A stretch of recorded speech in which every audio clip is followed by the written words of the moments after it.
ça peut être un avantage pour jouer 4 matchs. Vous accueille, bienvenue à vous si vous nous rejoignez pour une grande finale de la Coupe de France de hockey sur glace. Les Dragons de Rouen face aux Brûleurs de Loup de Grenoble. C'est l'affiche de rêve qu'on va vivre ensemble avec Corentin Meignier, Jérôme Wagner, qu'on est heureux d'accueillir avec nous. Jérôme, vous avez fréquenté la Ligue Magnus notamment. C'est une magnifique affiche parce qu'il y a un palmarès historique à aller chercher pour cette compétition pour l'un des deux clubs. Bonjour Messaoud, bonjour à tous. Effectivement, Jérôme, on pouvait difficilement rêver mieux que d'avoir une finale entre Grenoble et Rouen. Oui, c'est l'affiche rêvée, les deux meilleurs clubs de la saison, les deux palmarès les plus titrés en Coupe de France, dans un décor de rêve qui est Bercy. Donc c'est la finale rêvée. L'entrée sur la glace, bien entendu, de ces deux équipes, les Brûleurs de Loup d'un côté, les Dragons de l'autre, 6 Coupes de France de part et d'autre. Des Grenoblois qui sont habitués aux finales de Coupe de France parce qu'ils ont déjà joué les 3 dernières, même s'il y a eu un petit accroc la saison passée face à Angers, dans un Bercy qui est comble comme d'habitude. C'est la grande fête du hockey français, ambiance magnifique. Oui. Et l'entrée des Dragons là sur cette glace qu'on espère de bonne qualité, mais normalement à Bercy il n'y a pas souvent le problème. Oui, même si les jours qui précédaient on se posait la question, la glace a l'air superbe. Et oui, deux ambiances de feu avec les deux publics français les plus chauds. Grenoble qui poursuit et qui dispute sa 4e finale de suite, donc habitué. Et c'est un retour pour Rouen.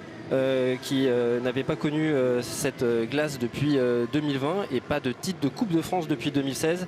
Donc les Rouennais qui sont revanchards et contents de retrouver Bercy, mais ils ont de sacrés atouts pour venir défier ces Grenoblois. Vous voyez les joueurs qui sont prêts pour la Marseillaise d'avant-finale.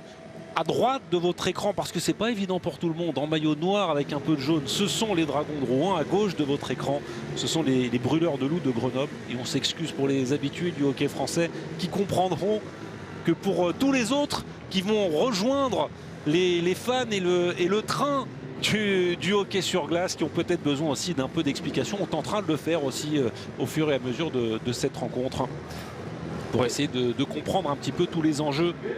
Parce qu'on va beaucoup parler de hockey dans les prochaines semaines. Déjà aujourd'hui, puis il y aura les Jeux Olympiques aussi. Donc on a aussi quelques Olympiens, mais on aura le temps d'y venir. On a hâte à cette finale. Mais avant tout, on écoute et on profite la Marseillaise à l'Accor Arena de Bercy.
C'était une Marseillaise a cappella et en canon, avec des enfants venus nous la chanter, avec le public un peu en retard.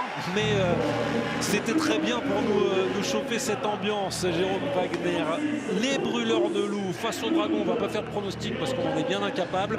Les deux équipes se sont affrontées 3 fois déjà cette saison. 2 victoires pour Grenoble, 1 pour Rouen. Les deux équipes sont en tête de la Magnus. Grenoble 78 points, Angers et Rouen derrière avec 77. On va s'intéresser aux alignements. Les arbitres, déjà, ils sont 5. Parce qu'il faut les 2 arbitres principaux, les juges de ligne et puis un petit suppléant parce qu'on ne sait jamais ce qui peut se passer sur la glace. Et on va dérouler. On regardait les alignements et on se disait on va avoir une sacrée finale parce que c'est solide sur tous les blocs. On commence par les Dragons de Rouen avec McCarrout qui sera dans les buts. Vous voyez les lignes, on a vu La France, Simonsen, Lavoie, Réguche, Perret, Anthony Rec, Tessier, Vigners, Grelot, Colomban, Lamperrier, Nessa, défenseurs à Chakashvili, Holloway, Roy, Bouraman. Il y a du beau monde franchement dans les deux formations. On va avoir de bons alignements face à face, j'ai envie de vous dire. Le premier trio, là, on peut se dire de Grenoble est intéressant, mais ça a de la gueule aussi en face. Oui, c'est ça.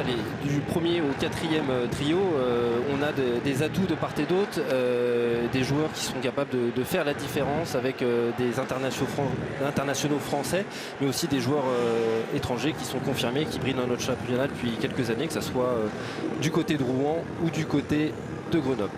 Pintarik dans les buts, Carreau dans les buts de l'autre côté.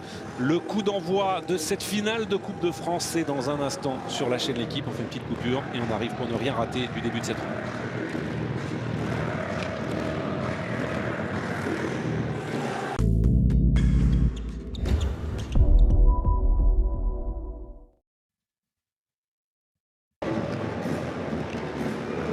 L'Accor Hôtel Arena de Bercy pour la finale de la Coupe de France de hockey. Les Brûleurs de Loup en blanc face aux Dragons de Rouen en noir. Et un coup d'envoi fictif donné par l'ancienne ministre des Sports Amélie Oudéa-Castéra dans une salle qui fait beaucoup de bruit. Jérôme Wagner, on s'y attendait un petit peu. C'est l'affrontement attendu depuis plusieurs jours maintenant. Et on a hâte que ça débute. Ouais, il y a deux cultures de hockey, vraiment, que ce soit du côté de Grenoble ou du côté de Rouen. La proximité en plus avec l'Accor Arena fait qu'à mon avis, il y a pas mal de Rouennais qui ont fait le déplacement et qui vont faire beaucoup de bruit dans cette patinoire de Bercy. Je peux vous dire qu'il y a des Grenoblois aussi, ne vous inquiétez pas. Tout à fait. Ils sont là, bien présents. 6 Coupes de France d'un côté, 6 Coupes de France de l'autre côté également. Et le premier face-off avec Friedrich Weigel d'un côté, avec Michael Régusch de l'autre. Et c'était gagné par les Brûleurs de Loup qui vont mettre un premier palet dans le fond. Et Carlson qui va les faire jouer en échec avant avec Sacha Treille. Une entrée de territoire qui n'est pas réussie et ça brasse déjà. Après cette entrée à la bleue, on est entré avant le palet. Les joueurs doivent d'abord faire rentrer le palet et ensuite ils doivent venir dans la zone. C'est pour ça que l'arbitre de ligne a signalé un hors-jeu et ça a déjà brassé, même si les bagarres sont interdites. Oui, non, mais après c'est une finale, ça fait partie de l'ambiance, j'ai envie de dire. C'est une façon de rentrer dans sa finale aussi. Donc rien de surprenant, cette agressivité de début de match. C'est tout à fait normal. Et on va donc reprendre par une mise au jeu en territoire central. Weigel, le Suédois, face à la France, le Canadien. Et c'était gagné par les Rouennais avec cette passe pour Pierre-Olivier Roy qui va mettre dans le fond. Là on peut voir que de part et d'autre on met le palet au fond, on essaye d'imposer un pressing tout de suite et de mettre la pression sur l'adversaire. Zaljak qui a gagné sa bataille derrière la cage pour relancer peut-être proprement.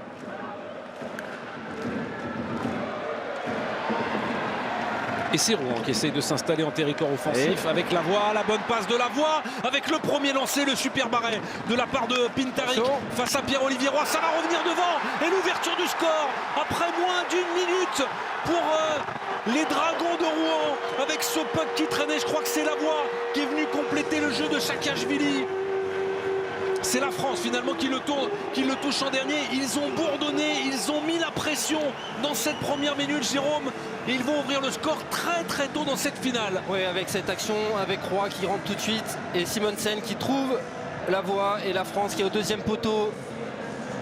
Le gardien qui ne peut rien faire. Voilà, on voit, il va retrouver au second poteau la France qui n'a plus qu'à glisser le palet. Le gardien est battu. Quelle entrée de match des Rouennais. Karl Mallette, l'entraîneur rouennais, parlait d'une gestion des émotions. On peut dire que ces joueurs ont écouté le message et sont parfaitement rentrés dans la rencontre. Et pourtant, Pintarik fait un premier super barret sur le premier lancé des Rouennais. Et toute l'intelligence d'Alexandre Lavoie, c'est là où il m'a piégé, c'est que je l'avais vu poster devant la cage. Je pensais qu'il avait tenté de glisser le palet sous la jambière du gardien, très intelligemment. Le petit décalage en une touche avec la crosse pour aller chercher Simon Lafrance pour le premier but de Rouen qui vient lancer à merveille la finale des Normands. Peut-être un deuxième, ça a été contré in extremis. Cette fois, c'était Julien Tessier qui était dans l'enclave, un petit peu esselé. Ouais, l'ancien Amiénois là, qui est en haut du slot de ce shoot, vraiment a failli tromper Binkari. Il a fallu un sacrifice du défenseur grenoblois. Les Grenoblois qui n'y sont pas, qui sont en retard sur les palets. Alors, ouais, là on revoit le shoot contré. Les Rouennais qui vraiment sont les premiers sur les palets et imposent leur jeu dans ces premières minutes. C'est pas un match de championnat comme un autre, ce n'est pas un match de championnat d'ailleurs, c'est un match de coupe. La gestion des émotions d'une finale, savoir entrer dans une rencontre comme celle-là, et ben pour l'instant c'est Rouen qui le fait le mieux. Mais peut-être la réponse immédiate des Grenoblois. Carout va geler le puck directement dans la mitaine. Ouais, aucun risque. La gestion des temps forts, des temps faibles, c'est ce qui va faire sûrement la différence sur cette finale. Donc rien n'est fait, Grenoble n'est pas rentré dans cette finale, mais voilà, là on voit le quatrième bloc qui grenoblois avec Coudry, Grosse-Tête et Deschamps, donc qui peuvent imposer à leur tour du rythme et donner une belle dynamique à leur équipe. Avec ce lancer qui va passer derrière la cage, visiblement, qui a touché un équipement parce qu'on va stopper le jeu. Non, c'est la cage qui la est cage qui a bougé. On va le voir. Voilà, avec le Carout qui s'appuie sur sa jambière droite et la cage qui est mal fixée. Ça, c'est le défaut aussi de jouer dans une patinoire qui n'en est pas toujours Tout à une. fait. On l'a pas super bien fixée. Normalement, elle est fixée à l'intérieur dans la glace. Et là, on peut voir que la cage, le but repose uniquement sur la glace, mais n'est pas fixée à l'intérieur de la glace. Donc peut-être qu'on risque de rencontrer ce problème le long du match. Mais c'est assez logique aussi que la cage puisse s'enlever au cas où il y a une poussée trop forte pour ne pas blesser les joueurs.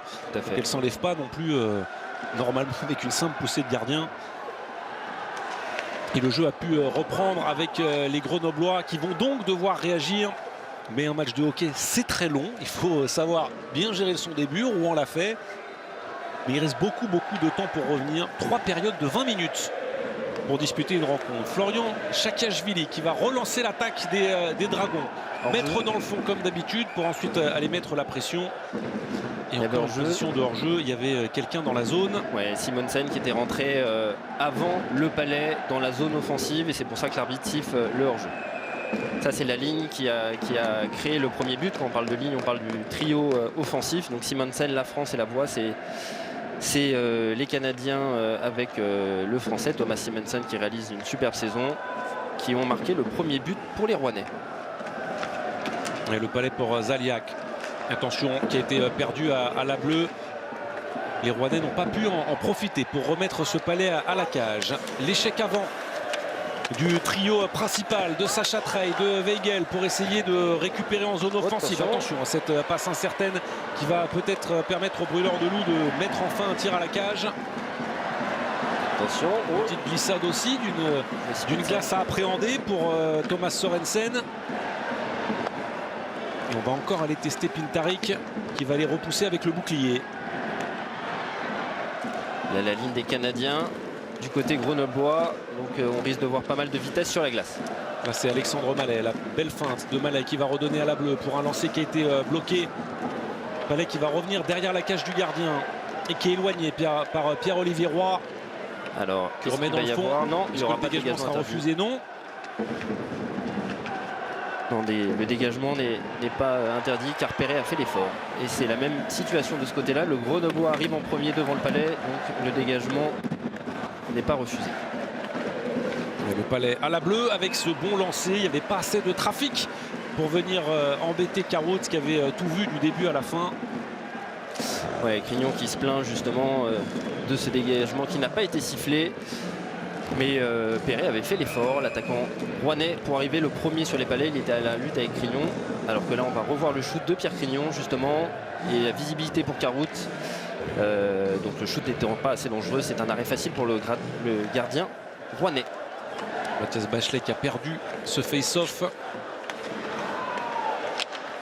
Et ce sont les Normands qui repartent à l'attaque. Avec un duel le long de la bande. Le contre mené par Guillaume Leclerc qui va ressortir derrière lui, passe imprécise. Un lancer très facile, stoppé par Carout. On a des Rouennais qui sont bien en place en ce début de match. Il s'agit de toute façon de la meilleure défense du championnat de France, avec un système qui est bien rodé. Karl Mallet, c'est l'identité un peu d'avoir des joueurs qui travaillent dans les deux sens de la patinoire. Donc aux Grenoblois de forcer un peu cette défensive, et ils en ont les capacités puisque Grenoble est tout simplement la meilleure attaque. Tessier a gagné le face-off face à Coudry. Et ça a été bien défendu pour relancer une attaque des Grenoblois qui mise aussi sur leur jeu de puissance. Les Rouennais le savent, ils nous l'ont dit tout au long de cette semaine, restons disciplinés face à cette équipe grenobloise. Attention. Et pour l'instant, ils sont très disciplinés. Ils vont même aller marquer le deuxième. Florian Saakashvili avec ce lancer à la bleue. C'est un début de match rêvé pour les Dragons, cauchemardesque pour les Brûleurs de Loup. Florian Saakashvili, il n'a pas été attaqué. Il a mis ce palais à la cage, c'est rentré. Déjà 2-0 dans ce début de rencontre. C'est parti extrêmement fort, Jérôme. Quelle ambiance, quel but de l'international français. On va revoir avec cette erreur de relance d'Engloun. Et Saakashvili qui va récupérer le palais en haut du slot, tire du poignet, imparable en pleine lucarne. Pintarik est masqué. Regardez. Avec Greskok qui saute au dernier moment pour masquer la vue. Quel shoot de Saakashvili. 2-0 pour Rouen, oui pas 3-0. On s'emballe un peu quand même de chez nos amis du score. 2-0, ça suffit déjà pour les Rouennais après moins de 5 minutes. Et les Rouennais qui sont vraiment, une fois de plus, regardez, on le voit sur cette action, très efficaces sur leur pressing avant. Les Grenoblois qui n'arrivent pas à sortir de la zone. Et j'allais dire, c'est étonnant de voir Pintarik prendre ce but aussi, même s'il n'est pas forcément fautif, mais c'est un des meilleurs gardiens de la Magnus du championnat de France. Il a cédé sur un premier jeu. Là, celui-là, il ne fait pas l'arrêt. Est-ce qu'il est capable de douter, lui aussi, du début de match de ses partenaires qui l'ont pas beaucoup aidé quand même, en laissant beaucoup trop d'espace devant lui. Alors, honnêtement, sur les deux buts, il est vraiment pas responsable. C'est un gardien qui, oui, certes, d'habitude, ça tourne aux alentours de 93% d'arrêt, ce qui est une moyenne très haute. Mais là, vraiment sur les deux buts, il subit vraiment, il peut vraiment rien faire. Sur le premier but, c'est un décalage au deuxième poteau, donc il ne peut rien faire. Voilà, on revoit cette erreur, voilà, c'est les erreurs d'Engloun en fait, ces erreurs de relance dont profitent les Rouennais avec un bon pressing avant. Il y a des écrans devant lui, il est en plus, il est complètement masqué, mais à ce niveau-là, vous ne pouvez pas relancer en plein centre de la glace sans être assuré d'une passe facile. Et encore, regardez. 2-0 et peut-être le troisième. Et voilà. Avec le palais qui va passer juste à la droite du poteau. 3-0 pour Rouen. C'est Anthony Reck qui est venu trouver le trou de souris pour marquer le troisième but. Alors, je m'attendais à tout, sauf à voir une équipe qui se détache comme ça en 5 minutes dans un début de rencontre. C'est improbable ce qu'on est en train de vivre sur la chaîne L'équipe. 3-0 pour les Dragons de Rouen. Ils ont tiré 4 fois au but et ils mènent déjà 3-0. Et là, une fois de plus, magnifique jeu avec Anthony Reck qui est trouvé par Marc Réguche. Et donc, il va venir faire la feinte sur son coup droit alors que Pintarik s'attend au tir. Il passe sur son revers et vient glisser le palais entre la botte et la mitaine. Regardez ce service magnifique. Il passe sur le revers et vient glisser le palais dans la cage. Grenoble n'y est pas. Le deuxième international français qui va faire les JO inscrit son but. Et là, je pense que temps mort pour Rouen. Voilà, c'est ça. Il faut qu'ils reprennent leurs esprits. Grenoble, pardon, excusez-moi, bien sûr. Les Grenoblois doivent rentrer dans leur match s'ils veulent exister. C'est un sport de momentum. Ils doivent se remettre à l'endroit. 3-0. Alors, vous parliez de changement de gardien, Corentin, enfin de confiance de gardien. On n'a pas vu à l'écran, mais un des atouts que peut utiliser l'entraîneur grenoblois, non pas que Pintarik soit fautif sur les buts, mais c'est une manière de relancer son équipe. Non, on voit qu'il est toujours sur la glace.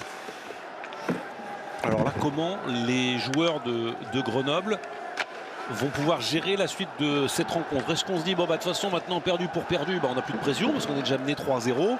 Est-ce que les Rouennais doivent aussi garder pas mal de concentration? Parce que ça, c'est parfois le risque. Oui, tout à fait. Il reste 55 minutes à jouer. Oui, après, Rouen et attention, la réponse, et encore la cage. Voilà. Le problème avec cette cage, là, par contre. On en parlait tout à l'heure, il est possible qu'on ait ce problème tout au long du match. Mais Rouen n'a rien à changer, ils sont parfaitement dans le match. C'est Grenoble qui vraiment n'est pas rentré. avec des erreurs de relance, des difficultés en zone défensive.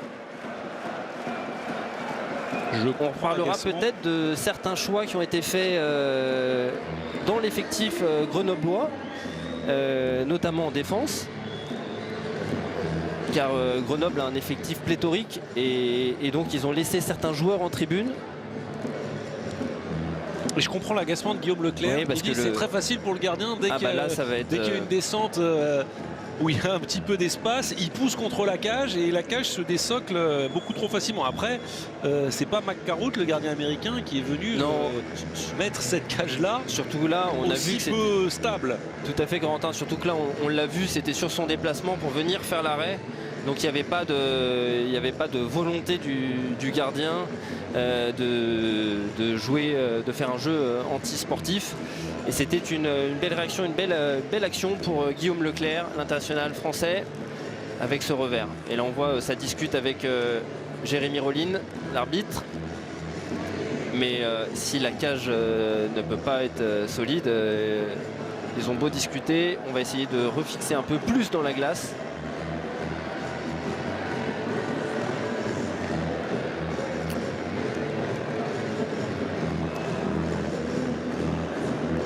Ça va prendre un petit peu de temps pour essayer de la remettre en bon état. Ça va peut-être aussi permettre à Pintaric de se remettre un petit peu lui dans son début de rencontre. Il aurait peut-être aimé bénéficier aussi de cette cage un peu volante. Et on prend des notes forcément. Ouais. On essaye de changer pas mal de choses, de se parler. Et ce match, il n'est pas terminé. Non, pas du tout. Surtout avec la capacité qu'a Grenoble de réagir. Attention. Et avec ce palais qui est bloqué devant la cage, est-ce que la réduction de l'écart peut arriver? Ça brasse pas mal là devant le filet et on va sortir un peu les points, les crosses. La première pression des Grenoblois depuis le début de ce match. Avec la ligne française, Bachelet, Leclerc d'air, et ce palais à la cage, et le rebond qui tente d'être pris avec Bachelet qui du revers va tenter de tromper Carwood. Ça traîne devant la jambière. Il n'était pas gelé ce palais. Non, il n'était pas gelé. C'est pour ça que les arbitres n'ont pas sifflé, il était totalement jouable. Tout à fait. Et la France qui protège son gardien et remet le palais sous la jambière. Voilà, première présence offensive, on va dire dans la zone offensive des Grenoblois, intéressant. Ils réagissent enfin. François Beauchemin a gagné le face-off. Et les Rouennais vont pouvoir sortir de leur zone. Le palais jusqu'à Nolan Zaliak. Avec Enlund qui a voulu remettre le long de la bande. L'échec avant de Valentin Grossetête. Attention, encore de l'espace, on arrive à trouver un lancer à la bleue qui n'a pas été cadré. Le palais qui est remis devant la cage de Pintaric. Mais une fois tous les rebonds. Ouais, une fois de plus c'est fou. Attention, voilà, petit 2 minutes peut-être. Non. Une fois de plus c'est fou. L'attaquant rouennais était seul face à 4 défenseurs grenoblois et c'est lui qui récupère sur l'échec avant le palais. Donc c'est pas normal. Les défenseurs grenoblois, ou peut-être là non, ça va pas siffler. Il faut que Grenoble refasse des choses simples, mettre le palais au fond, gagner les batailles 1 contre 1. Ça c'est pas mal avec ce puck dans l'enclave. Le lancer de Guillaume Leclerc. On lui a soulevé ça, cross au dernier moment. Sacha Treille qui va remettre dans le fond. Ça va tourner de l'autre côté. Leclerc est derrière la cage. Voilà les Grenoblois qui sont enfin installés. Frédéric Weigel, le Suédois, qui redonne à Sacha Treille. Le lancer frappé et la crosse qui vient se briser. Il y aura 2 minutes d'appelé. C'est pour ça qu'ils étaient 6 sur la glace, les Grenoblois. Donc le premier power play avec ces 2 minutes qui sont appelées contre Colomban. Alors, et on revoit différé. Ouais, on revoit le lancer de Treille mais qui ne part pas avec la crosse brisée. Ça, ce sont les crosses modernes qui cassent de plus en plus. Ça va commencer à être un vrai sujet. Tellement léger. 2 minutes de pénalité pour Robin Colomban. Je ne vais pas faire semblant d'avoir vu. Je n'ai pas vu ce qu'il a fait et pourquoi il a été chassé. On ne nous a pas donné l'explication. En tout cas, il y aura 5 contre 4 pendant 2 minutes pour les joueurs de Grenoble qui vont peut-être leur permettre de revenir un petit peu dans ce match avec ce lancer qui a été bloqué. Le palais derrière la cage. On va revenir le long de la bande et c'est Nolan Zalziak qui va réorganiser l'attaque à 5. Le lancer du défenseur, le palais qui traîne, qui va revenir peut-être. Et Christophe Boivin n'a pas réussi à le conserver dans la zone. Oui, Grenoble, c'est tout simplement le deuxième meilleur power play du championnat de France avec 25,5% de réussite. Et là, vraiment des joueurs de qualité qui sont sur la glace. Et ça, c'est bien fait, le lancer. Et Caroute qui va remettre le palais derrière la cage. J'aurais peut-être pu le geler et jouer la mise en jeu. C'est pas ce qu'il a souhaité faire. Boivin qui redonne à Zalziak. Boivin encore, un petit détour, un petit pivot pendant la pénalité, vous le voyez, de 2 minutes à Robin Colomban. Et là, il y a de l'espace pour Sacha Treille qui a été trouvé dans l'enclave. On a bien tendu le bâton pour empêcher le capitaine des Grenoblois de conclure. C'est parfaitement lu de la part des Rouennais. Avec la crosse pour sortir le palais sur cette passe en haut du slot. On a changé les lignes de part et d'autre. Et on passe avec la deuxième unité de jeu de puissance avec Mathias Bachelet notamment, qui a sauté sur cette glace. Adel Koudry aussi. Et on a encore libéré la zone pour les joueurs de Rouen. Et Tommy Perret qui fait l'effort pour gagner et gratter des secondes. Je vous rappelle qu'en infériorité numérique, on a le droit de libérer son territoire. On n'a pas besoin de passer la ligne rouge, la ligne médiane pour mettre le palais dans le fond. Alors qu'on doit le faire à égalité numérique. Ça, c'est bien joué avec ce lancer qui va être bloqué encore. Palais récupéré par Englund à la bleue qui l'a demandé. Englund qui va le remettre encore devant la cage. On cherchait une nouvelle déviation de Nicolas Deschamps. Deschamps qui le remet devant la cage. On n'a pas pu lancer parce que ça a été bien défendu. Il aurait peut-être pu avoir une petite pénalité. Sur ce coup-là, j'ai l'impression qu'on a un petit peu retenu de la part du défenseur rouennais. Superbe jeu d'Anthony Reg, défensif, qui a empêché la passe devant le slot et qui en même temps a dégagé le palais. On sacrifie du côté des Rouennais. On va tuer cette pénalité. Il a joué à la limite du règlement. Je pense qu'il a relâché juste quand il fallait pour que le bras de l'arbitre ne se lève pas. Et on va être de retour à 5 contre 5. C'est fait. On n'a pas le petit chrono des 2 minutes d'infériorité numérique. On est à 55, oui, tout à fait. À 55 depuis quelques secondes. Grenoble qui a su quand même se montrer dangereux sur ce powerplay avec des occasions. Mais Régut qui était le gardien... Caroute, pardon. Et non pas Régut qui est l'attaquant rouennais. Qui a su être solide. Hein. Là, il y a de l'espace avec ce lancer qui a été bloqué. Ce lancer d'Alexandre Lavoie. Au moins Grenoble a pu prendre un peu de rythme aussi, enfin se lancer dans cette finale, parce que si vous nous rejoignez sur la chaîne de l'équipe, vous ne rêvez pas. Finale de Coupe de France, Rouen mène 3-0, ils ont marqué 3 buts en moins de 5 minutes face aux Grenoblois. Et on revoit ce tir dévié par Rotonen, le défenseur finlandais de Grenoble. Et Rouen qui va remettre dans le fond. Pintarik va laisser derrière lui pour réorganiser une attaque de la défense. Réussir la première passe. Voilà ce qui est fait. Prendre un petit peu de vitesse et s'installer dans la zone adverse. Et on panique pas du côté de Rouen. Attention. Oh, quel arrêt. Palais qui est revenu dans le slot avec ce lancer de la part de Guillaume Leclerc qui a été bloqué. Ça revient avec Prissin qui s'est un petit peu trompé. Et non, là, il y aura le palais qui est dans le vide. J'allais vous dire que les Rouennais étaient sereins en sortie de zone et il a fallu justement dire ça avec cette petite erreur et cette occasion. Attention à la prise de vitesse là. Et là c'est bien fait avec ce puck. On fait le tour de la cage pour essayer de la part de Roland Vigniers, le laiton, de venir mettre le 4e but. Mais cette fois Pintarik avait fermé la porte. Et j'ai l'impression, Jérôme, qu'on n'est pas beaucoup aidé par la qualité de la glace. Je vois beaucoup de joueurs glisser. Et surtout, je vois des petits palais qui traînent, voilà, qui roulent. Et c'est pour ça qu'ils reviennent dans l'enclave et qu'il y a pas mal d'erreurs en fait. Oui, alors là, on voit voilà, l'erreur de relance de Holloway. Et en haut du slot, cette reprise et le magnifique arrêt de la jambière du gardien rouennais. Regardez, avec le palais qui va traîner. Et du bouclier. Cette superbe intervention dans le déplacement du gardien rouennais qui maintient cet écart. Et pourtant Guillaume Leclerc en avait mis de la puissance et de la précision. Attention. Encore un lancé à la cage qui a été repoussé Vous parliez de cette glace, Corentin, et en effet il y a eu des soucis dans les jours d'avant. De tradition, il y a un tournoi pour les enfants sur la grande glace de Bercy, et cette année il semble que le tournoi a été joué sur la petite glace pour préserver justement la qualité du grand de la glace de l'Accor Arena. Et pourtant, ces 2-3 derniers jours à Paris, on a retrouvé une bonne température hivernale qui aurait peut-être pu aider, mais c'était pas assez. Ça se joue malheureusement pas que à ça. Non.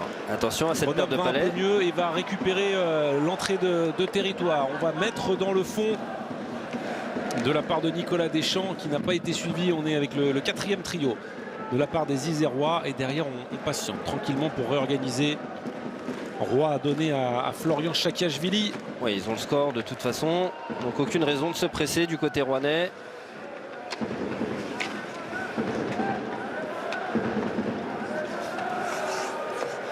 Et on prend moins de risques offensifs, mais ils ont raison de le faire. Ils gèrent tranquillement. On a beaucoup de mal quand même à repartir de derrière. Zaliak, la petite passe pour Coudry. Oh, attention, on était un petit peu en retard il sur aurait la pu mise en avoir échec hors palais. Normalement, il faut que le puck soit dans la zone pour se permettre ce genre de geste. voilà, Jeu à retardement. On est obligé de sortir du territoire de la part de Sacha Traille. Voilà qui a été fait. les Grenoblois qui sont plus agressifs et qui commencent à gagner leur duel. C'est pour ça qu'ils existent un peu plus dans le jeu. C'était la problématique du début de match. Dylan Yeo qui a redonné ce puck au blanc.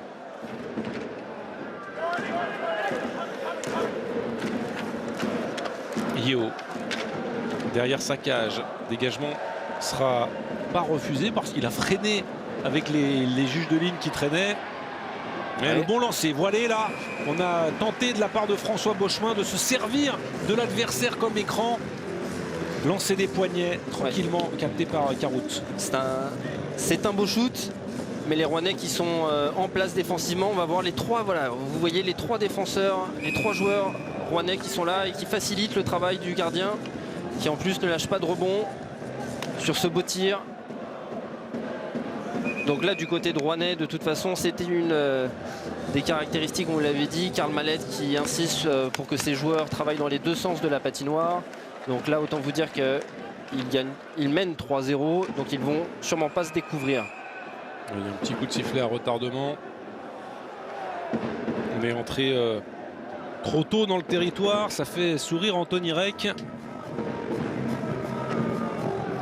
qui partira du côté de Milan et de Cortina pour les Jeux Olympiques avec l'équipe de France. Il retrouvera Chakiachvili.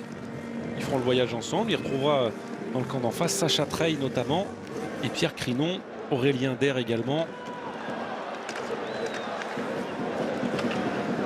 Attention, le 2 contre 1. Ça traîne avec Beauchemin qui essaie de remettre ce puck dans l'enclave avec Alexandre Mallet et Christophe Boivin qui traînait par là, et Rouen a eu du mal à libérer son territoire. On n'a pas traversé le centre, on n'a pas dépassé la ligne rouge là en pointillé. Ouais. Et on va le palais est parti derrière la cage, donc on va reprendre par une mise au jeu en territoire offensif pour Grenoble. Ouais, avec ce 2 contre 1 et la belle défense d'Holloway.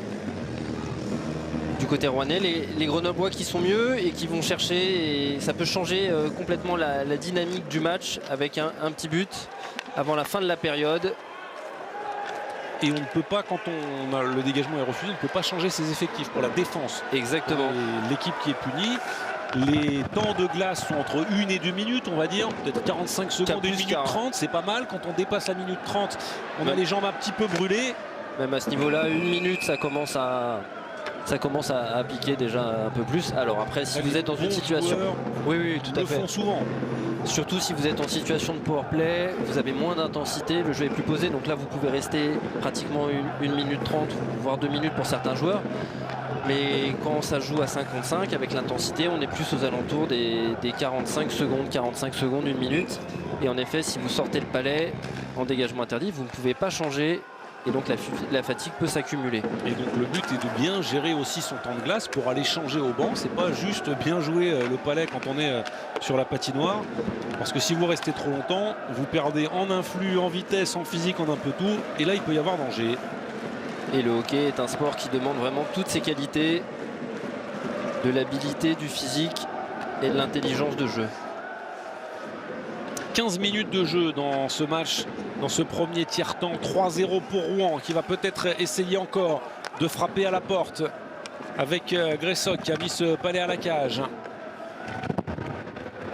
La mise en échec le long de la bande. Attention, cette sortie de zone. Ils sont agressifs. Hein, Ouais, voilà, une fois de plus. Ils vont encore récupérer le puck dans l'enclave. Le très bel arrêt de la part de Pintarik sur ce lancer frappé de Loïc Lampérier. Et là encore, ça aurait pu revenir. Et derrière, l'arrêt de la mitaine, incroyable, de la part de Pintarik qui laisse vraiment son équipe dans le match. Le premier tiers-temps incroyable des partenaires de Pierre-Olivier Roy, qu'il a été tout proche du 4-0. Ah oui, vraiment, là, c'est une nouvelle fois cette ligne. Simonsen, la France la voit, qui porte le danger avec déjà un premier arrêt de Pintarik. Et Simonsen, regardez, qui derrière la cage prend son temps, il n'y a pas de solution et qui va trouver en haut du slot la voie. Et ensuite ce tir de Roy, et là le magnifique arrêt de la mitaine. On va le revoir sous un autre angle, la bataille devant la cage. Simonsen. Et regardez comment il est masqué vite, en plus, il voit rien du tout. voit rien du tout. Quel arrêt de Pintarik qui maintient son équipe dans le match. 3-0 pour Rouen. La réponse grenobloise se fait attendre. Valentin Grosse-Tête a essayé d'y aller. Il n'y a toujours pas de cage. Mais la cage qui a bougé, ça va être très pénible. Ça va être très pénible et très long. Oui, le gardien s'en plaint aussi. Hein. Il est vraiment sur son déplacement. Il n'y a aucune intention de. Oui, il n'y a aucune intention de faire de l'anti-jeu. Voilà, je pense qu'il la touche même pas. Je pense que c'est sur son déplacement. Valentin Grosse-Tête juste en faisant son mouvement et en touchant peut-être le poteau. Non, on va voir Caroute, c'est sur son déplacement. Il pousse en fait. Le gardien doit pousser. Ouais, même pas. Il pousse même pas. Vraiment la cage qui est complètement instable.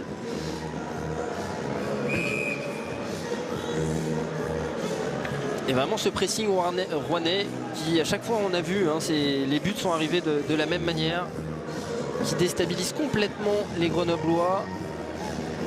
Ça n'aide pas quand même Grenoble à prendre du rythme. Hein, et qui sont en territoire offensif. Avec ce problème de cage, tout à fait. Antoine Fertin qui peut lancer. Il a été masqué au deuxième poteau. Ouais. La réduction de l'écart, non. Et encore une fois, la cage des sauteurs. En fait, c'est impossible de marquer parce que dès qu'il y a un rebond, la cage est enlevée. Parce que et là, pour le coup, là, il y avait une vraie occasion de 3-1. Oui, avec ce premier tir. Et donc le palais qui va derrière la cage. Et là, il pousse légèrement son palais, Nicolas Deschamps, et ne peut le reprendre du revers. Et sur le grand écart avec son appui, Caroute qui s'appuie sur sa jambière droite. Mais malheureusement, il n'y aura pas de solution là. Parce que, on le répète, c'est pas volontaire du gardien. Il fait juste son boulot. Est-ce que ça peut être réglé entre le premier et le deuxième tiers-temps ou même pas? Là, c'est des moyens techniques, j'ai envie de dire. Donc ça prendra trop de temps de vouloir...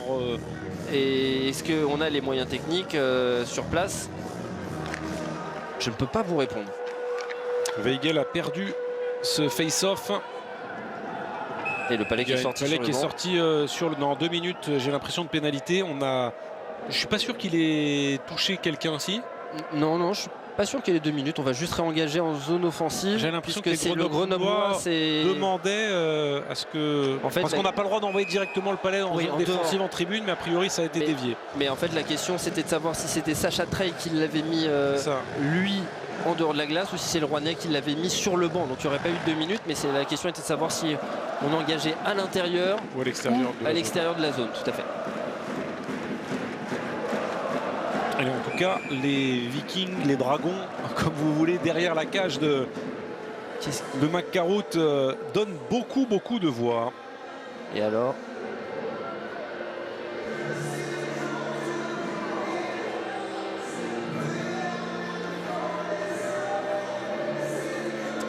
Alors, on a estimé que ce n'était plus jouable, le palais n'était plus jouable. Et donc les arbitres ont stoppé le jeu, on va reprendre par un face-off.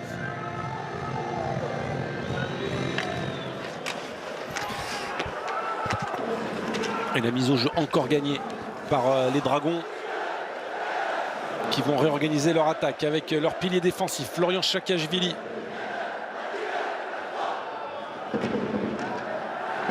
On est avec le 4e trio, avec Colomban, avec Lampérier, avec Vincent Dessart. Qui essaye de rester dans la zone. C'est bien fait de la part de Nessa qui va renvoyer les Grenoblois chez eux. Toujours ce pressing rouennais. Et regardez ces difficultés pour sortir de la zone. Allez, le puck qui est coincé le long de la bande. Il va y avoir une grosse bataille à 4 joueurs et comme tout à l'heure, les arbitres stoppent le jeu pour peut-être éviter aussi que ça s'envenime un peu. Un peu d'agacement chez le capitaine grenoblois.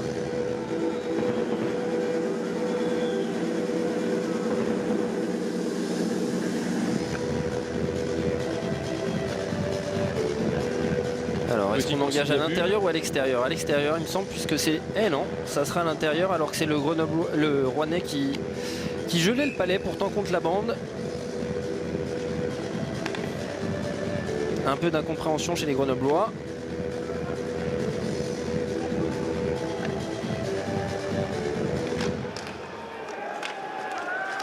Et encore un face-off de Gagné. Dylan Yeo qui met le palais à la cage. C'est un petit peu brassé là devant le filet de Pintaric.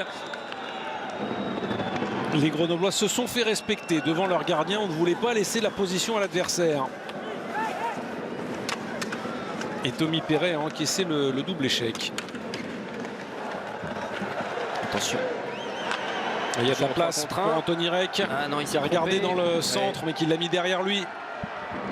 Et regardez, toujours, il y a 4 Rouennais en position défensive. Alexandre Nolak a trébuché. Oui, il aurait pu avoir un petit faire trébucher.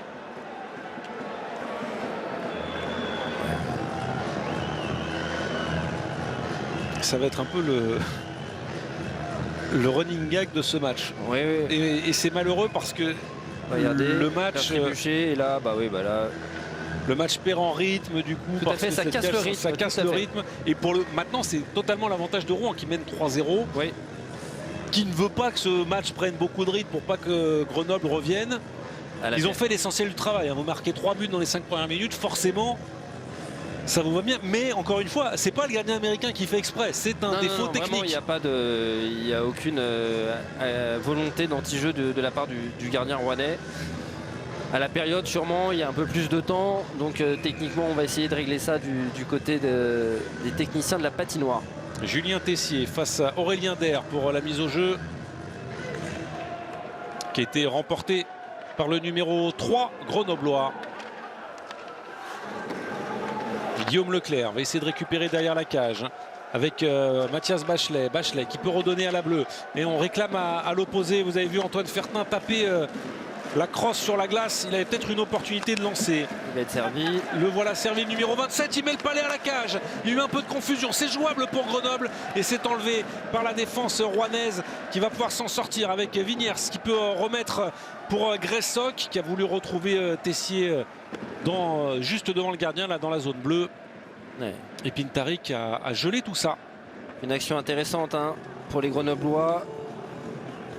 Et ce tir de Fertin qui a cherché la déviation devant la cage alors qu'on nous remonte plutôt l'entrée de zone et le tir pour Pintaric. Vigniers qui reste devant pour obtenir le face-off en zone offensive, l'engagement. Attention à ce palais finalement maîtrisé.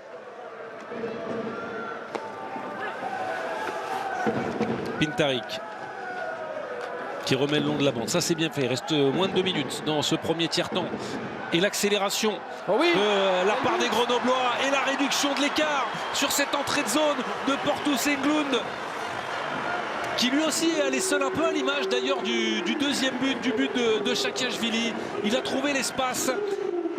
Englund avec le soutien de Trey notamment, et le défenseur va venir redonner un petit peu d'espoir à son équipe. Ouais, c'est le défenseur suédois, le numéro 6 qu'on va voir. Il feinte de passe, il rentre dans la zone face à 3 défenseurs et il va tromper de ce shoot du poignet au deuxième poteau. Je ne sais pas si Carrout est masqué parce que le shoot n'était pas si facile. Oui, c'est la spontanéité du shoot qui perturbe le gardien américain, qui aurait peut-être pu faire mieux sur ce shoot au deuxième poteau. Mais voilà, que ce but est bienvenu à 2 minutes, moins de 2 minutes de la fin de la première période. Ça peut totalement relancer le match et la dynamique des Grenoblois. Il m'a perdu un peu aussi, notre ami Englund, parce que je me disais à 3 contre 1, il va aller essayer de jouer une position, jouer Sacha Treille. Et il a eu raison finalement de prendre sa chance parce qu'il n'y a pas grand monde qui s'attendait à se lancer des poignets. Et là, ça va peut-être ouvrir la porte à un momentum grenoblois et à une remontée dans cette fin de période. Parce que ça va forcément donner des ailes aux joueurs isérois. Exactement, ça va donner de l'énergie. Mais il avait même l'air surpris lui-même de marquer ce but-là. On va toucher plus haut que la hauteur permise. Et on va laisser jouer finalement. Réduction de l'écart donc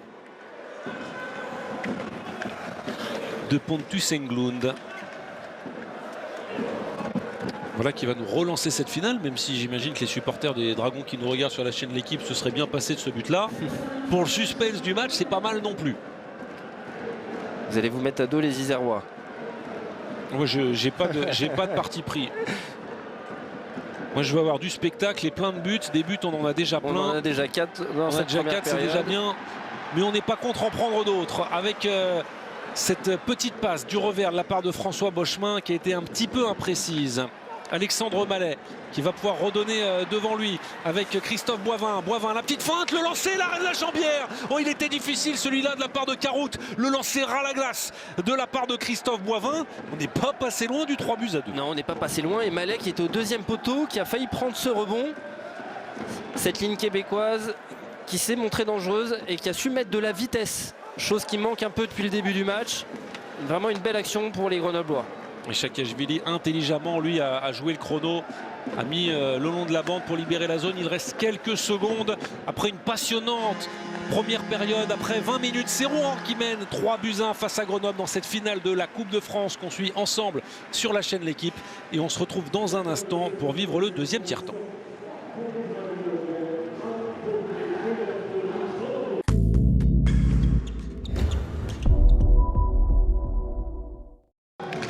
De retour sur la chaîne L'équipe, la finale de la Coupe de France de hockey sur glace. Rouen mène 3-1 face à Grenoble après 20 minutes.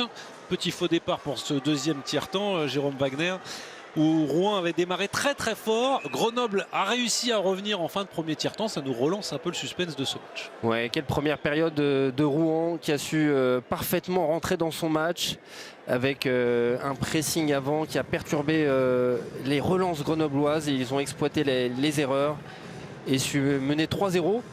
Et Grenoble qui maintient le suspense et qui change la dynamique un peu avec ce but en fin de période. Donc hâte de voir un peu comment vont réagir les Grenoblois qui vont devoir montrer un autre visage qu'en première période. Et c'est reparti, Grenoble toujours en blanc bien entendu pour ceux qui viennent de nous rejoindre, avec la petite feinte de Sacha Treille qui réussit bien l'entrée de zone avec le palais donné et le lancer derrière de Frédéric Weigel. Bien capté par Mac Carout. Ouais, Carlson qui reste devant Carout. Voilà, des petits détails, l'expérience du Suédois. Un bon premier chiffre pour cette première ligne qu'on a peu vu en première période. Weigel, Carlson et Treille, et qui va devoir montrer un peu plus. Il le refait à notre micro, effectivement. Un vrai match de gardien ce soir. Oui, on connaît les deux chiffres des deux équipes et Doterglav va nous confirmer dans quelques instants. Il n'y aura pas plus de... On a eu une petite interview qui traînait derrière. On a entendu un peu, mais pas l'essentiel malheureusement. Alors que le jeu va reprendre. Et que Grenoble va sans doute intensifier la pression pour essayer de revenir dans ce match. Le face-off gagné par Bochemin. Le lancer repoussé juste devant la cage, je crois, par Carout. Je ne suis pas sûr que ce palais ait atteint la cage et le gardien. Et derrière l'entrée de zone, ouais, il est en position de hors-jeu pour Tommy Perret. Ouais, c'était un beau tir de Boivin, bien servi par Mallet. C'est ce trio-là, québécois, Boivin, Bochemin, Mallet, qu'on a bien vu en première période. Et l'arrêt de la jambière droite de Carout. Grenoble qui rentre bien dans cette deuxième période.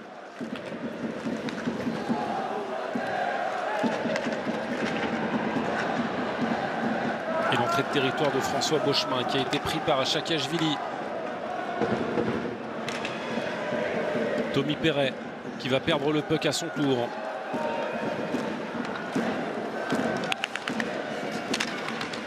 Et Bochemin a réclamé le palais, Christophe Boivin aussi. Ça a filé juste devant lui. Holloway. Est-ce qu'il y a hors-jeu? Non. Et on va changer de ligne du côté rouennais, ce qui va mettre un peu d'espace pour la sortie de zone des Grenoblois. Et McCarroot préfère geler ce palais, qui va me permettre de vous dire qu'on a un gros programme de sport qui nous attend sur la chaîne L'équipe. Après cette rencontre, on filera en direct au basket la Betclic Elite avec un match entre Dijon et Lasvel. 18h55, le coup d'envoi du basket, la Betclic Elite. On aura aussi le rugby à 7 ensuite, 21h05 avec les 7 Series à Singapour. On suivra les finales et bien entendu les matchs des équipes de France. Et puis à 22h40, l'équipe du soir en direct, le débrief notamment du match entre Strasbourg et le Paris Saint-Germain, la dernière affiche de la journée de Ligue 1. Il y aura beaucoup de choses à dire. Débriefer Lyon-Lille, le match de l'OM hier. Ils ont toujours des choses à dire dans l'équipe du soir, comme nous dans ce match avec ce palais qui a tenté d'être remisé juste au-dessus de la mitaine du gardien. Et malheureusement, ça passe juste à côté pour, je crois que c'est Guillaume Leclerc qui était parti en échappée, ou peut-être Guillaume Leclerc ou Bachelet, ouais. Bachelet il me semble, qui avait pris de vitesse Bachelet, effectivement. La défensive, mais le palais roulait, donc difficile de reprendre. Mais clairement, les Grenoblois ont haussé le tempo. De toute façon, c'est une équipe qui ne va pas paniquer, c'est une équipe qui a beaucoup d'expérience, avec des joueurs internationaux, comme on l'a dit, des apports étrangers aussi qui viennent de championnats finlandais, suédois. Donc pas mal d'expérience. Attention. Avec une possibilité peut-être pour les Rouennais de reprendre 3 buts d'avance. Charles Schmitt, la passe à l'opposé pour Dylan Yeo qui va prendre le lancer qui a été bloqué juste devant la cage. Yeo veut le remettre justement devant le filet avec Loïc Lampérier là qui a fait parler son physique pour se mettre en bonne position. Et derrière le lancer à la bleue, bien capté à nouveau par le gardien. C'est Patrick Holloway qui a tenté sa chance. Ils ont bourdonné les Normands. Avec ce beau shoot, on va le revoir. Dylan Yeo qui une première fois va chercher à lucarne et le bel arrêt de Pintaric. Et on voit la présence devant la cage de Lampérier qui gêne le boulot de Pintaric. Et ensuite le shoot du défenseur. Oh, attention, le rebond. Ce puck qui traîne encore devant la cage et qui n'a pas pu être remis dans le filet par les joueurs de Rouen et par Vincent Nessa qui traînait par là. Le nouveau lancer d'Holloway qui va passer derrière le filet. Nessa en échec avant pour essayer de tuer peut-être le suspense de ce match, parce que si la Rouen marquait très tôt, ce serait dur. Quand même très dur pour les brûleurs de loup de revenir dans cette partie. Pour l'instant, ils résistent grâce à leur gardien. Le contre mené par Frédéric Weigel qui a voulu rechercher Martin Carlson. Sacha Trey derrière la ligne de but. Sacha Trey, ouais, là il y a un coude qui s'est levé dans le visage, pénalité à retardement. Il va être chassé, le capitaine grenoblois. Là, geste sans équivoque. Il a voulu protéger son palais, à voir si c'est l'épaule ou le coude. Chakashvili qui est au sol. Alors, le palais qui est envoyé dans le fond et Sacha Trey qui va attendre l'arrivée de Chakashvili pour imposer. Ouais, c'est l'épaule, hein. Après c'est à la tête, mais c'est plus l'épaule que le coude. Ça aurait pu ne... C'est limite. C'est que l'épaule termine à la tête quand même. On espère que Chakashvili va bien. Bah, lui qui rejoindra demain l'équipe de France. Il va y avoir une supériorité numérique donc pour les Dragons. Les deux joueurs concernés d'ailleurs qui feront les Jeux Olympiques. Mais pas d'amitié. On discute sur duel. le moment des explications, notamment pour Karl Mallette, l'entraîneur rouennais, qui aura redonné vraiment un souffle incroyable à cette équipe. Après une saison passée un peu plus difficile. Ouais, la saison dernière a été décevante du côté rouennais. Et défensivement, devant le filet, il y a eu quelques réajustements et une nouvelle identité donnée. Et vraiment, cette saison est vraiment réussie pour l'instant, même si, le plus dur reste à venir, que ce soit dans les 2 prochaines périodes ou en fin de saison avec les playoffs. Mais voilà, le nouveau visage rouennais est plaisant pour leurs supporters à coup sûr. Le gros travail de Nolan Zalziak en début d'infériorité numérique pour contrer l'attaque à 5 il va y avoir de Rouen. Alors attendez. Est-ce qu'un joueur va être chassé pour obstruction ou est-ce que c'est juste l'entrée de zone? Moi je pensais que c'était ça, mais je ne vois pas d'arbitre principal levé de main, donc non, ça va être plutôt leur jeu. Mais ça en effet, il me semblait que il me semble, ça aurait pu être sifflé. Le 2 minutes pour obstruction avec le joueur à la ligne bleue. On rappelle l'obstruction, on n'a pas le droit de mettre en échec ou de gêner le joueur adverse s'il n'y a pas de palais dans la zone. S'il n'a pas le palais dans la zone, tout à fait, on n'a pas le droit de l'empêcher de jouer et de patiner. Et c'est ce qui s'est passé à la ligne bleue, donc ça aurait pu être sifflé. Bachelet a perdu cette mise au jeu. C'est Patrick Holloway qui va réorganiser pour déjà une entrée de territoire. Réussir à pénétrer proprement dans le territoire. Voilà qui est fait pour les joueurs de Rouen avec ce lancer qui a été dévié, repoussé par le gardien. Donc Rouen qui a aussi une belle efficacité en powerplay avec 23,68% de réussite, ce qui les place à peu près au 4e rang de la Ligue Magnus. Et de leur côté, Grenoble est au même rang, mais pour les infériorités numériques.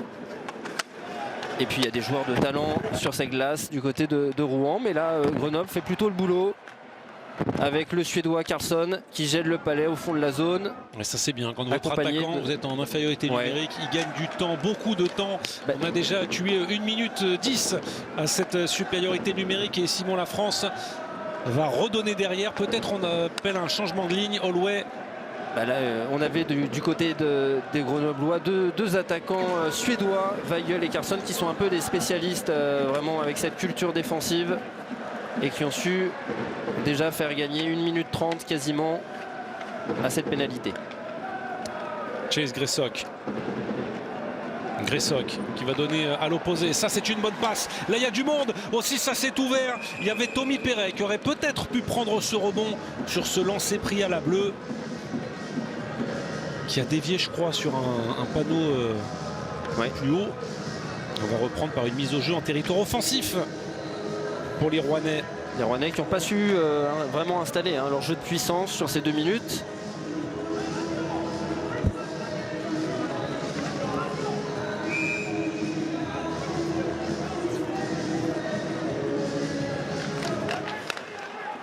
Et encore un face-off qui était gagné là cette fois par les Rouennais, mais on avait bien jailli des blocs pour essayer de libérer le territoire, ce qui n'a pas été fait. Mine de rien, avec ce très bon lancer de la part de Michael Reguesch qui avait été oublié là dans le slot. Et bon arrêt encore à nouveau de Pintarik. Il reste 5 secondes à la supériorité numérique. Le gardien grenoblois résiste encore alors que Tommy Perret a essayé de faire dévier juste devant lui. Sacha Traille est de retour sur la glace et Grenoble aura survécu à cette infériorité numérique. Et on retrouve Traille justement qui remet le palais à la cage, il n'est pas gêné. Peut-être on n'a pas pu trouver le petit trou de souris pour Valentin Grossetête face à McCarrout pour marquer le 2e but de cette rencontre. Oui, avec ce petit tir, on cherchait la déviation ou un rebond du côté de Sacha Traille. Grenoble qui se replace à l'attaque. Et qui est intéressant dans cette seconde période. Dans l'intensité, ils gagnent leur duel. On a une toute autre équipe sur la glace. Ils ont manqué les 10 premières minutes, mais depuis il y a match, il y a vrai match entre Rouen et Grenoble. Et l'intensité est montée d'un cran. Avec des erreurs de relance inhabituelles du côté grenobloise. Mais on vous le rappelle, on le disait au premier tiers-temps, on voit pas mal de joueurs glisser. On voit des petites erreurs de relance avec un palais qui roule plus qu'il ne glisse. C'est aussi le fait de jouer sur une glace qui est faite pour l'occasion à Bercy. Mais ça fait partie aussi de l'expérience, de prendre contact avec la glace, de maîtriser ces petits événements. Et ça fait partie d'une finale. Et du coup peut-être qu'il faut s'adapter, prendre moins de risques, jouer différemment, ressortir plus le long des bandes plutôt que dans l'axe parce que sinon le palais peut revenir. Clairement, il faut s'adapter à ce genre de choses. Clairement on a vu des sorties de zone, je repense à Engloun en première période, par le centre qui ne sont pas assurées et à ce niveau-là on paye cash ses erreurs. On revient avec le trio de Beauchemin face à celui de Julien Tessier.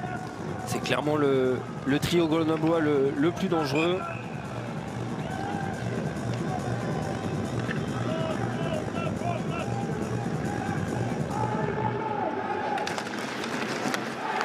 Et la mise au jeu gagnée par les Normands. On a renvoyé le long de la bande. Et on va protéger de la part de Gressok qui a voulu chercher à l'opposé Roland Vigners. Problème pour Vigners, c'est qu'il y avait le gardien qui avait bien lu ça derrière sa cage. Pierre-Olivier Roy.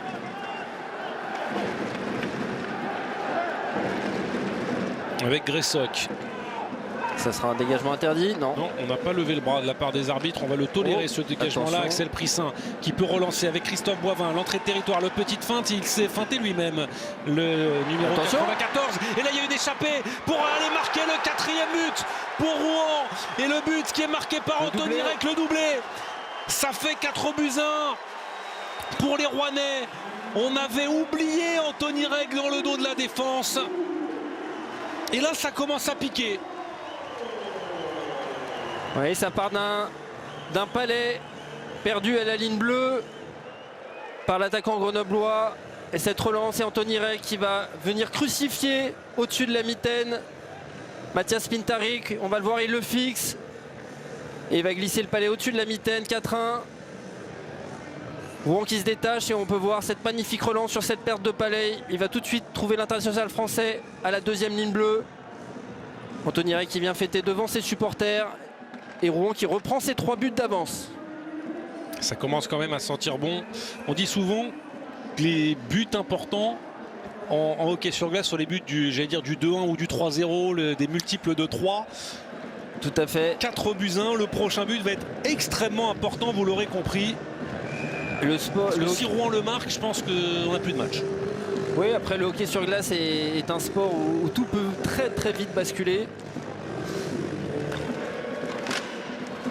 Et on a vu sur ce but une nouvelle fois une petite erreur. Le palais était initialement grenoblois et les entraîneurs n'aiment pas ces pertes de palais. Car vous devez passer d'une phase offensive à défensive. Le bloc est déstabilisé. On l'avait déjà mentionné en première période et c'est une nouvelle fois le cas sur ce but. Mais ça c'est bien fait. Revanche de la part de Mathias Bachelet qui avait passé quasiment toute la défense à lui seul. Attention aux Grenoblois de ne pas y aller de manière individuelle, même si le premier but est arrivé sur un exploit individuel d'Engloud. Mais ça c'est une bonne passe aussi, le lancer de la part de Tessier qui a voilé, repoussé, à stopper même par Pintarik. Au shoot de Tessier. Mais on sent vraiment voilà, les Rouennais qui travaillent à 5 sur la glace ensemble. On va voir au 2e poteau, Tessier qui est bien servi et qui vient shooter, Pintarik qui s'était avancé pour boucher l'angle. Alors que du côté grenoblois, on y va plus personne par personne, individualité par individualité. La France, et c'est la différence. Premier trio face à premier trio.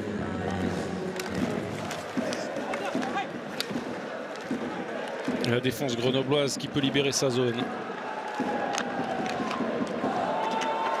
On remet dans le fond. La protection. C'est bien la cage encore, c'est bien joué. L'arrêt de Pintarik qui franchement est en train de laisser son équipe dans le match sur ce nouveau lancer de Thomas Simonsen. Mais il pourrait y avoir beaucoup plus cher sans les arrêts du gardien. Il est abandonné. Il est abandonné là, on sent que les Grenoblois sont sonnés. Voilà, encore une erreur sur les sorties de zone. Et tout de suite est exploité avec Schmitt qui vient trouver en bas du slot la France qui sert Simonsen en haut, qui shoot instantanément. Et bel arrêt de Pintarik de la mitaine. Cette ligne Simonsen, la France, la voit, fait de sacrés dégâts ce soir. On rappelle que Grenoble joue sa 4e finale de Coupe de France de suite. Ils ont perdu la dernière, ils avaient gagné les 2 d'avant. Mais on a interviewé Doterglav, le co-entraîneur et manager des Brûleurs de Loup, parlait de solidité défensive et que ça serait une des clés du match. Et pour l'instant, il n'est pas vraiment écouté par ses joueurs.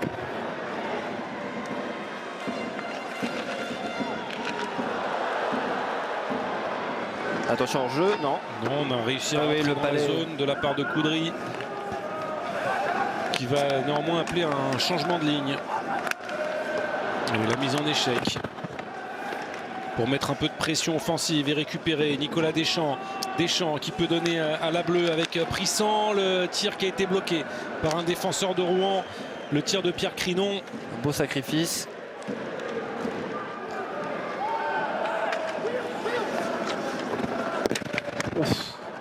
On met un peu d'intensité du côté grenoblois. Ils essayent de revenir dans ce match. C'est une manière de se remettre dans le match. Et attention, 2e poteau.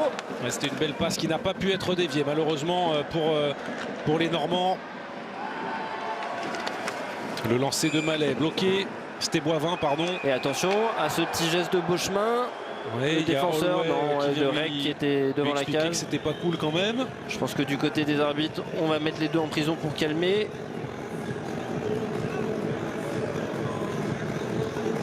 Mais la défensive, voilà, rouennaise, qui fait un gros travail, ce qui fait que les Grenoblois shootent, mais de l'extérieur de la zone. Donc il facilite le travail de Caroute qui a juste à bloquer ce tir de la mitaine. Oui, il n'y avait pas grand-chose devant la cage.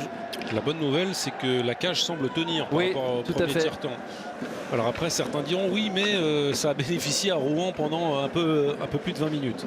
C'est vrai, mais malheureusement, on n'y peut pas grand-chose. Et là, on peut voir sur ce plan-là, les Grenoblois qui tentent de sortir de la zone, mais les Rouennais qui sont disposés, voilà, et qui gênent les relances. Et Rotanen et Fertin ont du mal. Oui. Il va essayer à nouveau, le Finlandais. Ça, c'est une bonne première passe pour aller chercher Boivin, qui est pris par Bouraman. Derrière la mise en échec de Vincent Nessa, quatrième trio, ils les embêtent. Ils mettent l'énergie, c'est ce qu'on attend aussi d'un quatrième trio. Tout à fait. Empêcher les adversaires de construire. Et là, ils sont toujours, j'allais dire, dans la phase de l'adversaire, qui n'ont pas une demi-seconde pour respirer. Là, il y a un palais récupéré quand même avec Leclerc. La petite passe, le lancer derrière, qui était bien bloqué. C'était bien joué. Encore une fois par Caroute. Ouais, c'est Bachelet qui vient frapper à la porte à nouveau. Ou c'est Beauchemin. C'était vraiment bien joué, mais le gardien rouennais qui est chaud, on va dire, avec cette relance dans l'axe. Ça, et une belle intervention. Et Leclerc qui va prendre de vitesse la défensive rouennaise, qui va servir au deuxième poteau. Bachelet qui reprend. Et Caroute qui fait l'arrêt dans le déplacement. Il a bien pris l'information de regarder son partenaire à sa droite. Il aurait presque pu y aller seul. Mais ce décalage était aussi très bien joué. Alors on a totalement remodelé les trios parce que là Leclerc était avec Carlson. C'est une des solutions qui peut être apportée par Erglav et Amberg, le coach suédois. Il faut tenter quelque chose. Ouais, avec Carlson, Weigel et Leclerc du coup. Ouais, c'est Leclerc absolument avec Weigel et Carlson. Peut-être qu'on verra Treille avec Bachelet et Aurélien Der sur les prochaines présences. Et c'est toujours Rouen qui fait la course en tête et qui maîtrise et qui met des lancers à la cage aussi. Ils mettent beaucoup plus de palais au filet, les joueurs de Rouen. C'est aussi pour ça qu'ils arrivent peut-être à créer l'ouverture un peu plus. Bouraman qui va résister le long de la bande même s'il va perdre la possession de ce puck. Karl Mallet parlait de points clés comme la discipline. La discipline, ce n'est pas seulement ne pas prendre de pénalités, c'est aussi être discipliné dans le plan de jeu. Et on sent que les Rouennais connaissent parfaitement leur plan de jeu et le respectent à la lettre. Là, il y a peut-être une possibilité, une petite ouverture. On arrive à mettre le palais à la cage second poteau. C'est dommage pour Nicolas Deschamps, la cage était vide. Je crois que le palais est passé juste au-dessus de sa palette. Oui. Est-ce qu'il va y avoir 2 minutes? Non. Non, les arbitres n'ont pas levé le bras, ont laissé jouer, mais c'était une vraie belle opportunité. Il me semble que c'est Bouraman qui lui retire le palais. On verra sûrement ça au ralenti. Ouais, j'ai l'impression qu'il a soulevé la glace. Il a soulevé sa crosse au bon moment pour l'empêcher de conclure. Et ça, c'est totalement autorisé, si vous soulevez la crosse avec votre propre crosse, bien entendu. Je ne sais pas si on aura l'opportunité de la revoir, mais l'occasion était belle. Tout est à refaire pour Prissin avec Crinon. Christophe Boivin va y aller en échec avant face à Holloway qui encaisse. C'est là aussi, c'était une lourde mise en échec. On a bien entendu parce que le micro était bien positionné à côté, là, le long de la bande. Attention à cette sortie de zone, une fois de plus imprécise. Je trouve que c'est là où Rouen est meilleur. Ils mettent beaucoup plus de pression en zone offensive et Grenoble a de grandes difficultés à relancer proprement et donc on gagne des palais de relance, on gagne ils la mettent de manière, tout à fait Corentin, et ils la mettent de manière très judicieuse, c'est-à-dire qu'ils ne vont pas presser tout le temps, mais dès qu'ils y vont, c'est efficace. Ils y vont pas tout le temps, mais quand Non. ils y vont, ils avancent les 2-3 attaquants, les défenseurs qui suivent à la bleue, et on arrive à récupérer. Peut-être le palais récupéré là. Là, c'est bien fait de la part de Grenoble. La bonne passe, peut-être le lancer pour Frédéric Weigel, le Suédois qui fait un pivot, qui revient à la ligne bleue. Là, on arrive à mettre le palais à la cage. Ça a été bloqué par la défense sur ce tir tenté par Nolan Zaliak. Ça sera un dégagement interdit. C'était intéressant, il y avait un peu de trafic devant la cage. Et puis on a permuté entre les défenseurs, on a changé aussi les croisements des attaquants pour essayer de perturber un petit peu le gardien. Et là on va voir, voilà, le palais qui est transmis à Zayak, qui cherche la déviation de Carlson devant la cage. Zayak est arrivé il y a peu de temps à Grenoble, le défenseur canadien.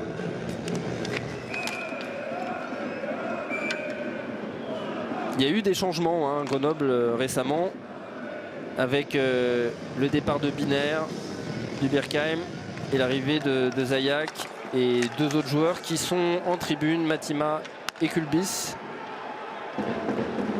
Et dans la composition grenobloise, on a été confronté au nombre d'étrangers.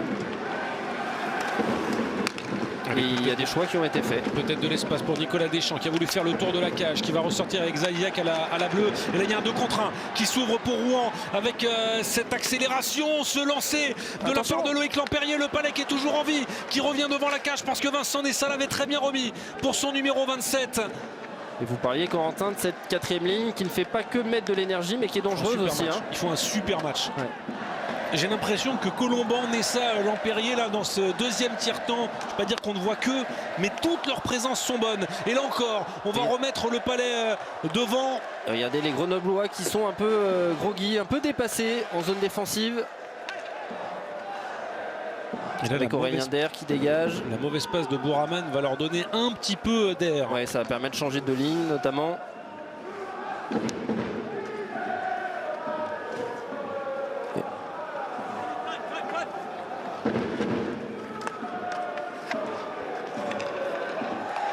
Allez, la passe. Il n'y aura pas de dégagement. Alors. Je crois que c'est un hors-jeu. C'est le. Est-ce que le dégagement est refusé ou est-ce que c'est un hors-jeu? Alors, et on revoit cette occasion avec ce tir de Lampérier. La passe pour Nessa n'est pas évidente, donc tout de suite on lance à la cage, c'est le principal. Et Nessa qui a failli prendre le rebond. Regardez, la passe n'est pas évidente. Donc on shoot à la cage et Nessa qui tente de remettre devant la cage. Et Lampérier qui est gêné malgré tout par la défensive et qui ne peut mettre ce rebond au filet. Grosse occasion pour le quatrième bloc rouennais. Ouais, ça sera un dégagement refusé. Ah, 2 minutes peut-être. Non, ça ne sera pas sifflé. Ouais, les arbitres, on est dans une finale, hein, ils tolèrent quand même pas mal de choses. Ils ont sifflé une pénalité de chaque côté et franchement, c'était des pénalités évidentes. Du moment que l'arbitrage est cohérent du début à la fin, c'est le principal. Et Prissin qui a tenté de trouver le filet. Pour l'instant, on mène et on mène très logiquement de la part de Rouen.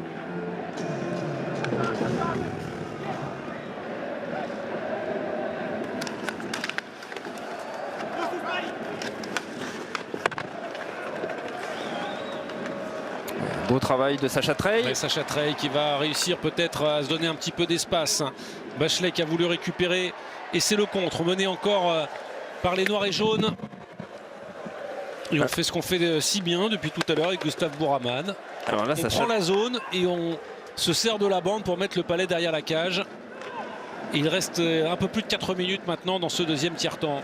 Et là, vous parliez de nouveaux blocs et Treille qui était associé à Bachelet et Boivin, il me semble. Donc attention à ce palais perdu. Pintarik qui veille au grain. Il a bien harponné le puck là, Pintarik.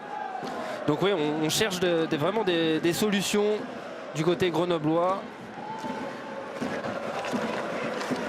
Il fait son match, le Slovène. Alors, c'est bien joué. Et Bachelet et Leclerc qu'on retrouve ensemble maintenant, qui se retrouve avec Alexandre Mallet. On est en train vraiment de brasser les cartes. On tente beaucoup de combinaisons différentes pour Grenoble pour essayer de revenir dans ce match. Oui. Rotanen qui a voulu remettre derrière la cage, qui est tombé sur un défenseur de Rouen. Attention à cette relance une fois de plus. Mais c'est Dylan Yao qui était venu... non, c'était Alexandre Lavoie. Pas Dylan Yao, le 9 et pas le 8. Et ça, c'est bien fait. La petite feinte de Leclerc. La défense de Vigners face à lui. Leclerc qui reste en possession du puck. Il a réalisé une bonne finale, l'international français. Leclerc face à Schmitt. Et lui qui a dû digérer sa non-sélection aux Jeux Olympiques. Ouais. Après, on va dire qu'il y a tous les internationaux qui jouent à l'étranger qui sont présents. Attention, quel beau jeu défensif. Et attention, il est tout seul en dernier rempart. Parce que l'équipe de France sera au JO. Alors c'est vrai qu'on a attention, on va peut-être suivre cette action, on en reparlera après parce que là il y a de la place au centre avec l'attaque qui était appuyée. Le lancer de la bleue de la part de Patrick Holloway, l'américain qui vient marquer le 5e but rouennais. 5 buts à 1.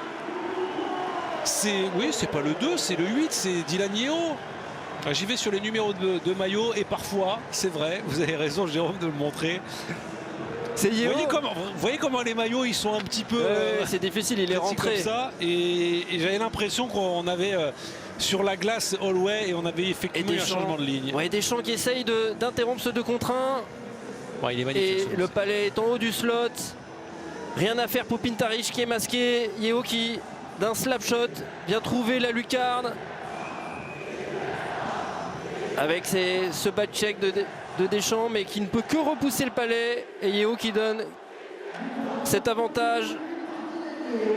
On a presque envie de dire définitif, mais 5-1 en finale. Rouen prend une grosse option tout de même. Ils n'ont pas remporté cette Coupe de France depuis 10 ans. Ils en avaient envie, Grenoble aussi en avait envie, mais leur début de match fantastique ne s'est jamais stoppé pour le moment. Dylan Yeo pour marquer le 5e.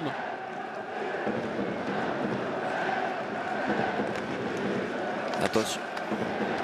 Il va falloir une réaction très très vite de la part de Grenoble qui doit se demander comment battre ce gardien-là. Il l'a réussi une fois et encore en arrêt de la jambière. Il est venu la sortir, McCarrout. Ouais, McCarrout qui a été aidé par Nessa qui va au pressing là et qui a contré le shoot. On entend le public qui fait du bruit, ça doit brasser un peu devant les bancs. Attention à cette contre-attaque. Ouais, avec cette petite passe bloquée. Ouf. Ouais, là, il va y avoir 2 minutes, je pense, parce que là c'est dans le visage. Le double échec dans le visage est absolument interdit avec la crosse. Et là, ouais. Et toute la frustration qui va sortir.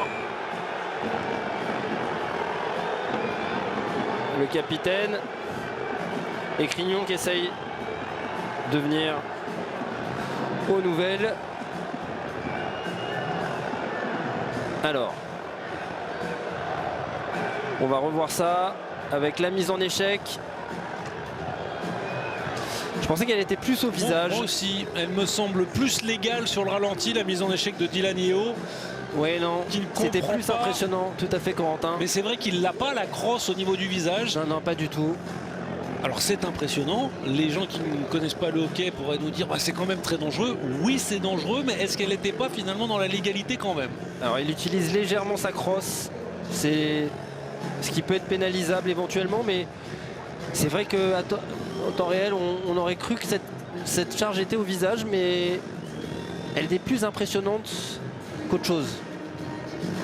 C'est l'occasion pour Rouen, pour Grenoble, excusez-moi, de revenir dans le match. Avec ce powerplay. C'est clairement leur force. Coéquipier d'Aurélien Der qu'on n'a pas énormément vu cet après-midi. Ouais, du côté de Perrenberg, on demande une charge à la tête, mais non. Non. Oui, parce que si la mise en échec déjà est à la tête, là il y a pénalité automatique et c'est même 5 minutes majeures. Ouais, c'est-à-dire que là il y a une infériorité numérique. Si Grenoble marque dans la minute 55, le joueur revient sur la glace. Alors pénalité mineure, s'il y avait une pénalité majeure, les 5 minutes, il y a une infériorité numérique pendant les 5 minutes. Oui, il y a vraiment une différence notable, Corentin. 5 minutes de pénalité, c'est long. Ça peut être très très long et ça peut changer un match. Et là il reste 1 minute et 15 secondes à la période. Il y a une contre-attaque en infériorité numérique avec ce lancer de Michael Régouche qui a été repoussé par Pintaric. Rouen arrive même à être dangereux en infériorité. Tout à fait. La bonne défense de Pierre-Olivier Roy qui va intelligemment tenter de geler le jeu là le long de la bande derrière la cage et on arrive à libérer la zone. Et attention, ouais, il va y retourner. Hein. Ouais, il protège bien son palais, heureusement. Et on va changer de ligne du côté grenoblois. Sûrement amener le bloc des Québécois avec 22 secondes à jouer à la période. 18 secondes à cette période et l'entrée de zone réussie. Avec Zajac qui essaie de trouver des solutions. Le tir à la bleue. Le tir de Treille. Tranquille pour le gardien américain. Ouais, c'était un peu téléphoné comme jeu.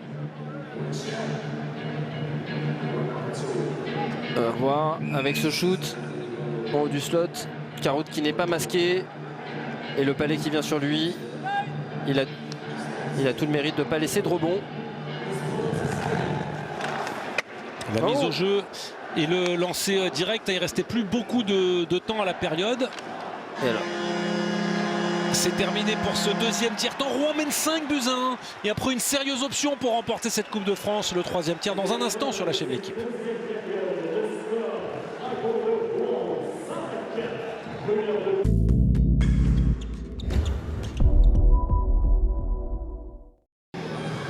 Dylan Yeo est toujours au banc des pénalités pour démarrer ce troisième tiers-temps qu'on va suivre ensemble sur la chaîne L'équipe. C'est la finale de la Coupe de France de hockey sur glace et Rouen mène 5-1 après 40 minutes face à Grenoble. Jérôme Wagner, si Grenoble veut espérer soulever le trophée, il va falloir y aller maintenant, il faut marquer vite. oui, il va falloir exploiter ces 15 secondes de powerplay qui restent. Il faut déjà s'installer dans la zone offensive, mettre de la folie dans ce match. Mais regardez les Rouennais qui repartent à l'attaque. En infériorité numérique avec cette échappée et ce lancer de Tommy Perret qui est stoppé par Mattia Pintaric, même en infériorité numérique. Ce sont les Normands qui se créent les meilleures situations.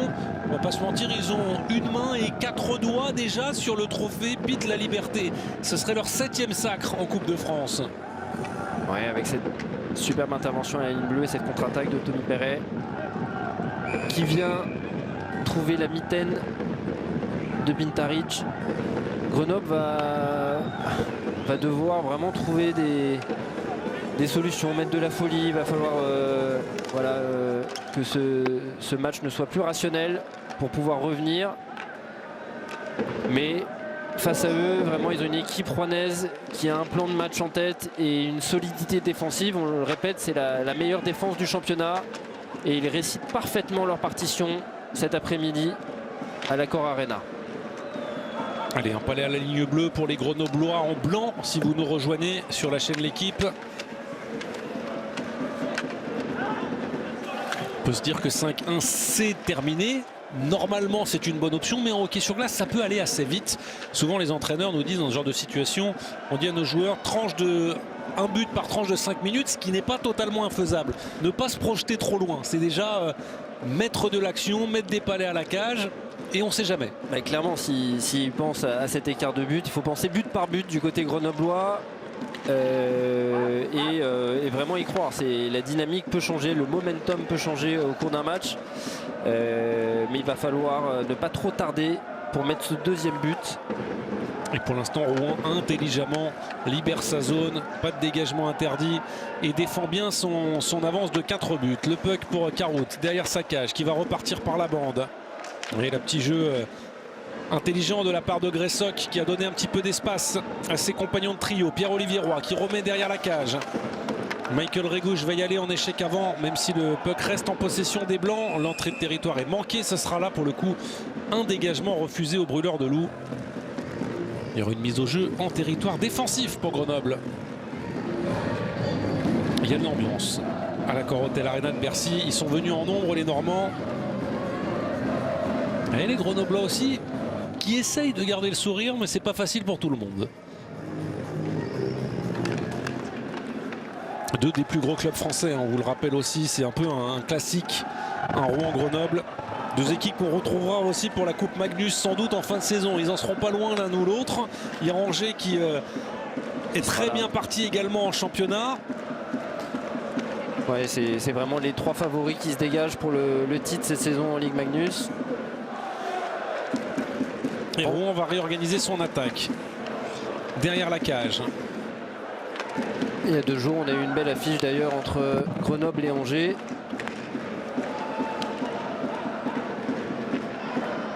Attention à contre-attaque. Oui, avec un peu de place. Ils sont 3 contre 1 avec ce lancer de Simon Lafrance qui a été bloqué. Il avait été décalé par Alexandre Lavoie.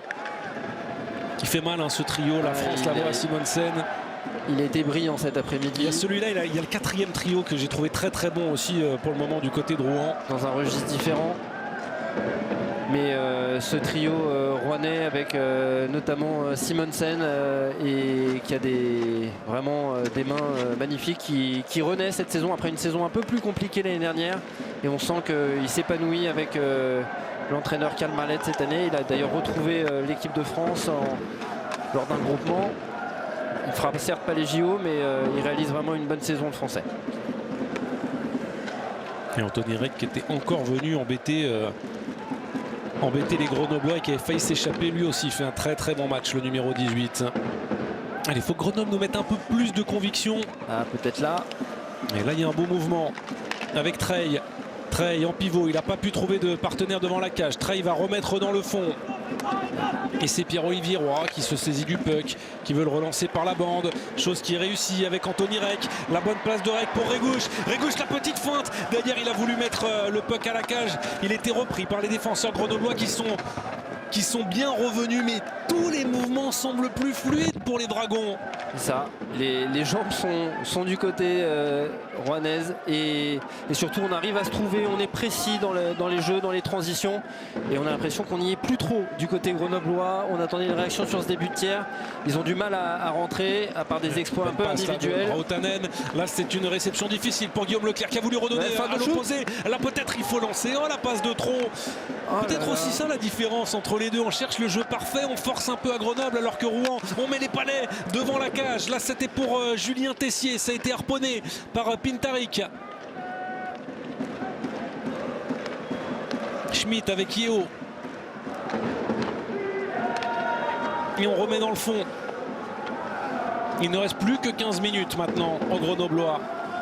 Un bon pressing rouennais qui gêne vraiment cette sortie de zone et qui empêche les Grenoblois de mettre de la vitesse dans leur jeu, un de leurs points forts. Gressok qui a cherché Vignières, c'était un petit peu long. Le lancer qui passe à côté de la part d'Adel Coudry. Aurélien Der qui remet à la bleue. Attention, c'est jeu risqué. Petite feinte, c'était un petit peu risqué, mais ça a failli marcher.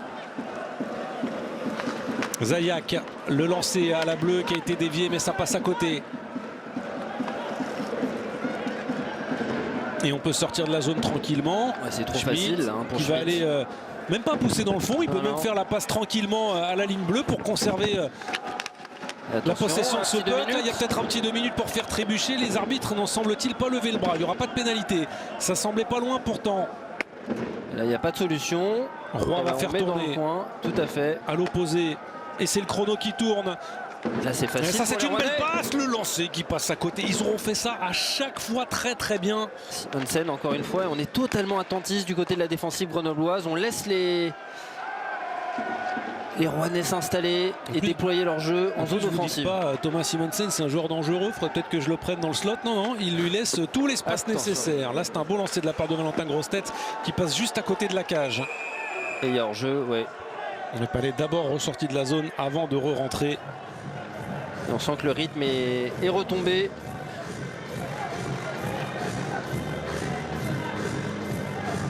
Et alors on va revoir. Alors ça c'est le shoot de Valentin Grossetête qui est en dehors du cadre. Le pauvre Pintarek quand même, c'est vrai qu'il prend 5 buts. Sur les 3 premiers, on en a parlé dans le premier tiers-temps, il peut pas y faire grand-chose, mais il fait quand même beaucoup d'arrêts importants. Il a un peu été abandonné. Il n'est pas du tout aidé par sa défensive, tout à fait. Vous avez raison Corentin.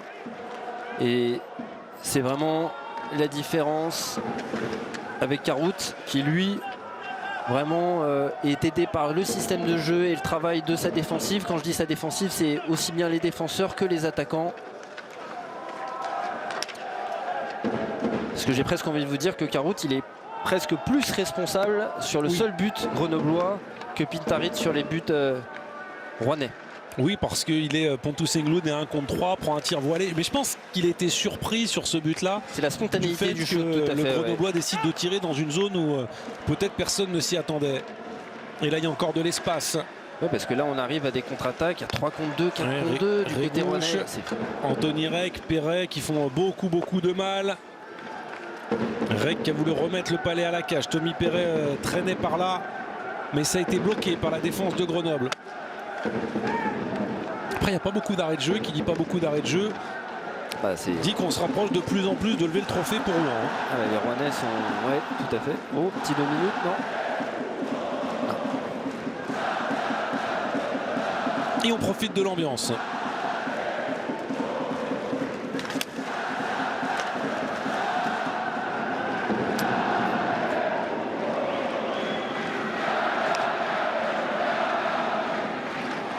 Je crois que Bercy a compris ce qui était en train de se passer. Ils vont avoir 12 minutes de fête alors que le match n'est pas terminé. Et je pense que la fête, elle va durer bien au-delà de ces 12 minutes. Ça fait 10 ans qu'ils attendent ça, les Rouennais, de regagner cette Coupe de France. Oui, parce que le dernier titre de Magnus, c'est quoi? Il y a 2 saisons, hein, si je dis pas de Magnus, bêtises. c'était en 2024 et la Coupe de France, c'était en 2016. 2002, 2004, 2005, 11, 15 et 2016, la dernière Coupe de France à Bercy.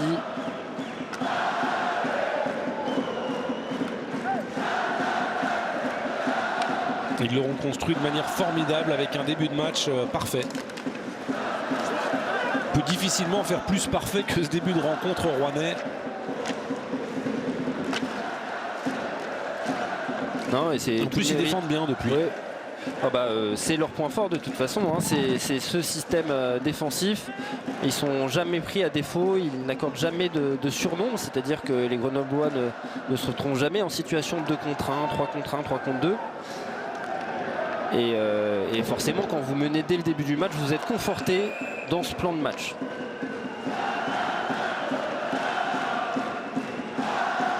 Peut-être l'occasion de parler du coup de Karl Mallette, qui est l'entraîneur rouennais, hein, qui le mérite, on revient.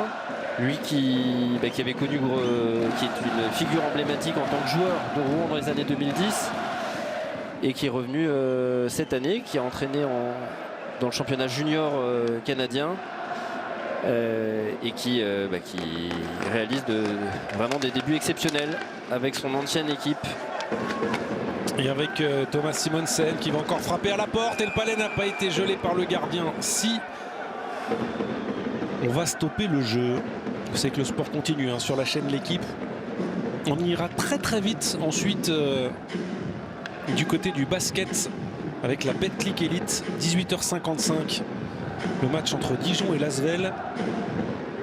Alors on va pas traîner, j'espère que la fin de match sera pas trop longue pour ne pas rater le début du basket, mais normalement on va arriver à temps. Ça sera très bien. 21h05, on enchaînera avec le rugby à 7 et les 7 Series à Singapour. Il y aura les équipes de France notamment dans ces finales. Et puis l'équipe du soir, 22h40 en direct bien entendu. Présenté par Giovanni Castaldi ce soir, avec notamment le débrief de Strasbourg, Paris Saint-Germain, de Lyon-Lille, et on reviendra aussi sur le match nul de l'OM hier face au Paris FC. Alors que le jeu a repris et que le lancer d'Aurélien Der passe à côté. Crinon qui a réclamé le puck, vous l'avez vu taper sa crosse, il n'a pas été servi. Là il y a une bonne passe dans l'enclave avec la petite feinte. Oh, la passe à l'opposé, dommage. Ça c'était bien joué pour les Grenoblois pour réduire l'écart. Crinon qui peut récupérer à la bleue, fait tourner le long de la bande avec ce puck remis devant la part de Leclerc. Ça traîne encore. Et à chaque fois, hein, c'est un joueur de Rouen qui arrive à tendre la crosse. Il y a un petit patin qui traîne et encore un lancer bien capté par Mac Carout. Ouais, Nicolas Deschamps qui a failli reprendre au deuxième poteau. C'est peut-être la première fois qu'ils sont si dangereux dans ce troisième tiers-temps, les joueurs grenoblois. Tout à fait, avec ce palais qui traîne devant la cage et Deschamps qui le prend. Et c'est Carout qui fait l'arrêt. Hein. Voilà, magnifique arrêt du portier rouennais. Voilà, avec le rebond qui traîne. Gouraman qui se débarrasse. Coudry qui fait le boulot devant la cage. Et Deschamps qui reprend. Et Carout qui est très solide.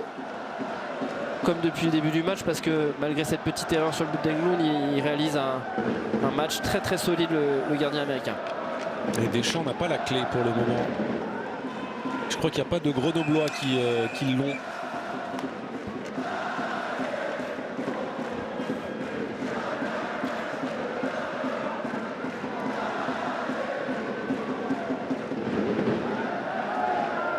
Allez, on va reprendre avec une mise au jeu en territoire défensif pour les Grenoblois. On est à la moitié de cette troisième et dernière période. Et Michael Régouche a gagné le face-off, mais derrière, on a sauté dessus pour relancer l'attaque grenobloise.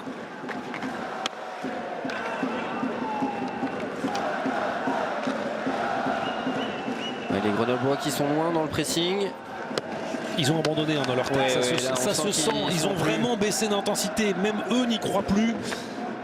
Alors je sais que c'est pas très vendeur pour la fin de notre match, mais on commente ce qu'on voit. Bien sûr. Et pour l'instant, ils semblent quand même vraiment en difficulté. Profitons de la magnifique performance des Rouennais qui, eux, ont répondu présent sur l'ensemble du match. Allez, peut-être un petit but pour nous relancer le suspense avec Fertin qui met le palais à Bachelet. Bachelet est pris le long de la bande. Bachelet arrive à résister, peut redonner. Et encore l'arrêt dans la mitaine sur ce lancer de... C'est qui? C'est Rotanen qui a pris ce tir à la bleue. Axel Prissin peut-être. Et Carlson qui était devant la cage. Alors, on voit avec le travail de Bachelet qui protège son palais. Magnifique d'une tête et qui va remettre à la bleue. À Rotanen qui va shooter. Ouais, c'est bien Rotanen. Et Carlson qui est devant la cage mais qui ne masque pas la vue de Carout, voilà, qui se décale. Et là, une intervention assez facile pour le gardien de la mitaine.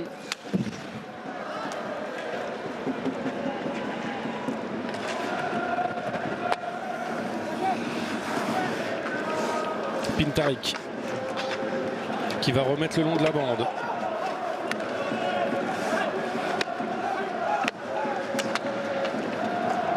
Belle sortie de zone pour une fois. Oui, mais parce qu'ils mettent un peu moins de pression aussi, les Normands. Oh, dégagement refusé, on n'avait pas traversé le centre. Il me semblait que ça avait été touché, c'est ce que dit Deschamps à l'arbitre. Berenberg qui ne comprend pas non plus. Les arbitres auront été bons cet après-midi. Franchement, il n'y a pas de... Tout à fait. Après, c'était aucun débat. Une finale facile à arbitrer, j'ai envie de dire, avec une finale correcte, avec de l'engagement, mais plutôt facile à arbitrer. Koudry qui ont été bons au jeu. On relance le long de la bande, là il y a un petit peu d'espace peut-être. On a voulu remettre le puck devant, mais ça manquait de présence. Deschamps, la passe à l'aveuglette, ça c'est trop facile à défendre. On l'a mis sur la palette de l'adversaire. Et là, un contre 3, il va pas prendre de risques, mettre au fond de la zone. Attention quand même à pas perdre le palais. On va le remettre devant, le lancer derrière. Simonsen qui attendait. Mauvais geste, ça y est. 2 minutes de la part de... Quelle est bête celle-là de Pierre Crinon. On va pas refaire l'historique, non, mais il aurait pu éviter ce geste-là aussi. Oui. Bon, je comprends la frustration. On perdait 5 en finale, c'est agaçant.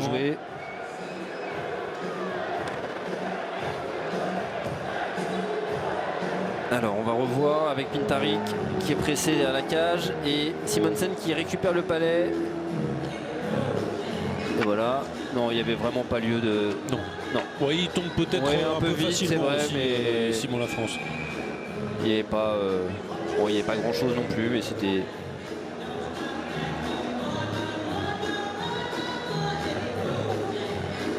C'est un joueur qui peut être utile, Crinon, malgré tout, mais il faut que l'agressivité soit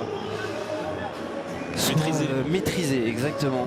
Ce qui n'est pas toujours le cas, c'est vrai. Allez, supériorité numérique pour Rouen pour tenter d'en mettre un 6e. Thomas Simonsen. On travaille derrière la cage. Bien sûr, il y a Saakashvili à la bleue en quart arrière. Saakashvili qui a hésité à mettre le palais, qui va repasser par Simonsen. La petite passe dans l'enclave qui n'est pas réussie. C'était Anthony Reck qui était positionné devant le gardien. Anthony Reck se bat le long de la bande pour essayer de récupérer. Et Grenoble va sans doute pouvoir libérer sa zone sur ce coup-là. Alors, on va essayer de repartir de plus bas. Il reste une Changer minute, de ligne même. 1 minute et 20 secondes à la pénalité à Crinon. Ouais, et puis là, ça, même s'il ne marque pas, ça tue le suspense d'un point de vue chrono. Ouais, exactement. Donc les Rouennais qui vont certes essayer d'en rajouter un 6e, mais qui font tourner le chrono. Rec peut-être pour le triplé pour lui, avec le lancer qui passe juste à côté. Le lancer de Gustave Bouraman, c'était Chakashvili. Non, vous aviez raison. C'était le Suédois, tout à fait.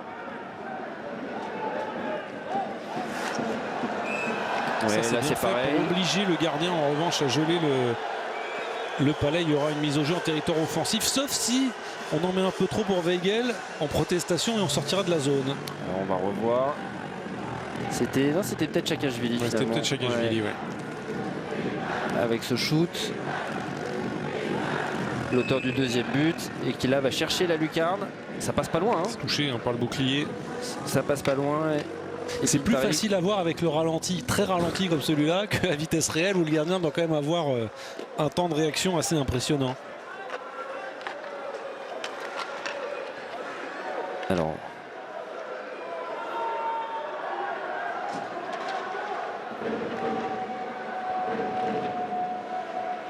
Allez, il reste encore 30 secondes à la pénalité. Un peu plus de 6 minutes 30 dans ce match. Et Caroute belle va relance. relancer l'attaque rouennaise. Avec Lavoie qui a redonné derrière lui. Le lancer frappé. Il a un petit peu manqué ce lancer, Julien Tessier. Il n'a pas frappé comme il le souhaitait. C'était une belle action. Peut-être que là, la qualité de la glace, justement, sur ce one-timer, cette reprise de volée, n'a pas facilité son geste. Crinon qui est de retour. On est de retour à 5 contre 5 pour les 6 dernières minutes de ce match.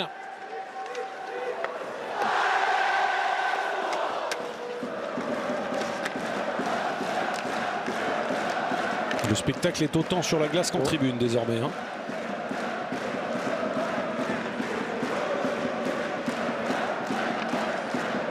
Allez, l'attaque des Grenoblois, réussir l'entrée de zone, le petit lancer voilé, c'est comme ça qu'il s'est fait battre tout à l'heure, notre ami Caroute. Alors Mathias Bachelet s'est dit pourquoi pas essayer comme Pontus Englund. Il ne va pas se laisser surprendre 2 fois quand même par ce genre de tir. Ouais, mais de toute façon, on va le revoir. Ou pas d'ailleurs. Bachelet qui rentre parmi les 4 joueurs rennais qui formaient une trappe. Sauf que ne va pas faire 2 fois la même bêtise, Caroute. Et ils sont sans solution, les Grenoblois, cet après-midi. La mise au jeu et le puck derrière la cage. On va encore libérer son territoire. Bachelet réclame le palais à la bleue. Et il y a encore la bonne agressivité. C'est Rouen qui arrive toujours le premier sur le palais. Et encore Chakashvili qui est venu bien presser. Après, quand vous menez 5-1, l'énergie est plus facile. Ouais, il y a plus de jambes, forcément. Chakashvili qui a pris le balai dans le visage. Ça fait toujours mal. Ouais. Puis il va pas avoir le temps de se faire une petite chirurgie avant les Jeux Olympiques. Il la fera après s'il a besoin. Ouais, après, c'est un guerrier. C'est pas à vous que je vais apprendre qu'un joueur de hockey qui n'a pas de dents cassées n'est pas vraiment un joueur de hockey. Non, c'est un passage obligatoire, Jérôme. On est d'accord. Des coupures au visage, des dents cassées. Pierre-Olivier Roy qui met ce palais à la cage. Ça a été dévié devant, mais ce n'était pas cadré. Allez, on remet le long de la bande.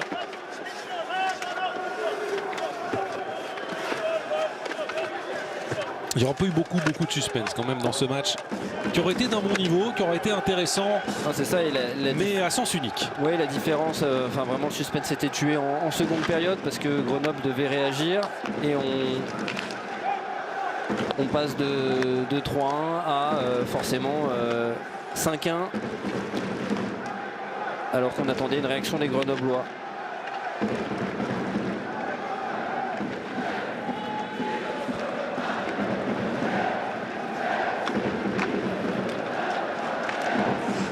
Et on vous laisse aussi un peu profiter de l'ambiance de cet accord Hotel Arena avant de filer au basket, je vous le disais il y a quelques instants, pour ce match entre Dijon et Lasvel. Est-ce que je vous demande, Jérôme, votre homme du match? Pas facile tellement Rouen a été bon. Est-ce qu'il y en a un que vous avez particulièrement aimé, au-delà des buts et des statistiques? J'ai envie de vous dire, Anthony Reck malgré tout met son doublé. Donc il y a plusieurs joueurs du côté de Rouen. Anthony Reck qui met son doublé. J'ai bien aimé malgré tout le match de Caroute qui a donné et qui a été le symbole de cette stabilité défensive. Et j'ai bien aimé le match de Simonsen aussi. Et de globalement sa ligne d'attaque. Bon, globalement, tous les joueurs de Rouen ont été bons. Non, il n'y en a que 4 sur 21. Non, mais je vous dis, globalement, ils ont tous été bons, donc c'est compliqué de... Tout à fait. C'est compliqué d'en sortir 3 ou 4, mais c'est vrai que moi j'ai beaucoup aimé Simonsen aussi, qu'on a beaucoup vu, même si c'est pas lui qui s'est toujours inscrit au pointage. Il doit avoir 2 points. 2 points, il ne marque pas, mais il est quand même sur la feuille. Et Reck malgré tout avec son doublé. Et là on voit le lancer de Bochemin qui est capté par le gardien.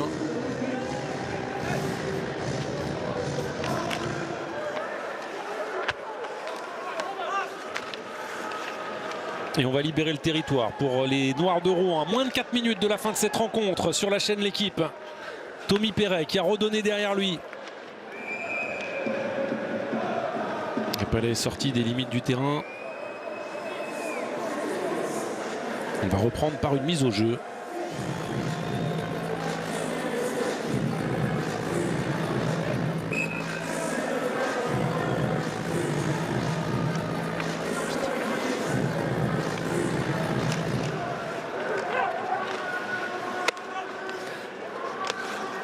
La petite passe pour ressortir du territoire. Qu'est-ce qui se passe quand on est joueur à ce moment-là? On se dit bon, faut terminer les 3 minutes 30, mais d'un côté comme de l'autre, parce que j'imagine que Rouen, est-ce qu'on veut en profiter quand on est joueur d'une équipe qui gagne, ou on se dit bon, on veut faire la fête tout de suite là? Non, là ils en profitent, ils savourent les dernières minutes, surtout avec cette avance, tout en restant sérieux et concentré, mais on commence à réaliser peut-être d'ici 3 minutes quand même, c'est fait. Et surtout quand on voit que les Grenoblois, c'est ça, surtout qu'on voit que les Grenoblois ont abdiqué. Et du côté grenoblois, il faut que ça passe vite. Oui, il faudrait que ça passe vite. La France. Et c'est vrai qui va redonner derrière. Pardon, excusez-moi Quentin, non, j'allais dire que cette défaite fait mal quand même du côté grenoblois, eux qui ont réalisé un bon début de saison avec une belle épopée en CHL, la Coupe d'Europe. Ils se sont fait éliminer d'un but contre un club suédois, ce qui est une performance majeure quand même pour un club français. Après, ils avaient perdu l'année dernière contre Angers cette finale de Coupe de France et ça ne les avait pas empêchés d'aller chercher le titre en Ligue Magnus. Donc il va falloir bâtir. C'est l'histoire d'un jour, hein. C'est la défaite aujourd'hui, ça ne veut pas dire qu'ils n'iront pas chercher la Magnus.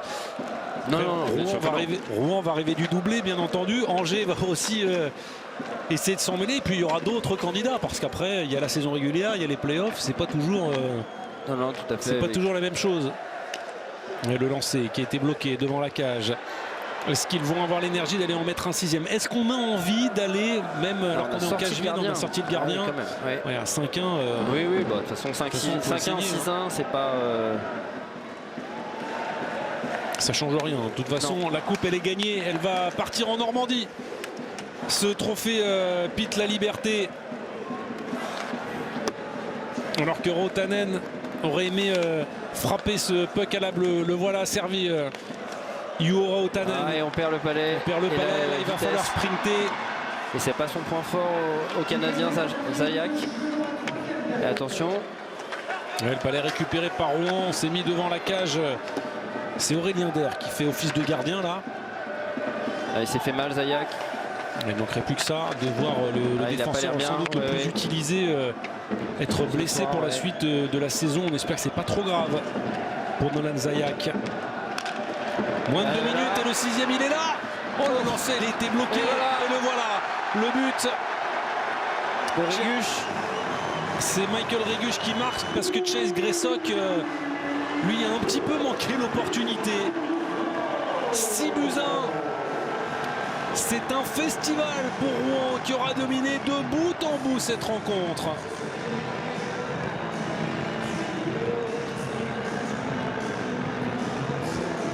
Ils auront démarré fort, ils auront terminé aussi fort. Ouais, avec Réguch qui remet devant la cage. Et le tir qui est contré par Prissin. Et Réguge qui de nouveau, Prissin qui se sacrifie. Et la Réguge qui est tout seul, qui vraiment met toute son énergie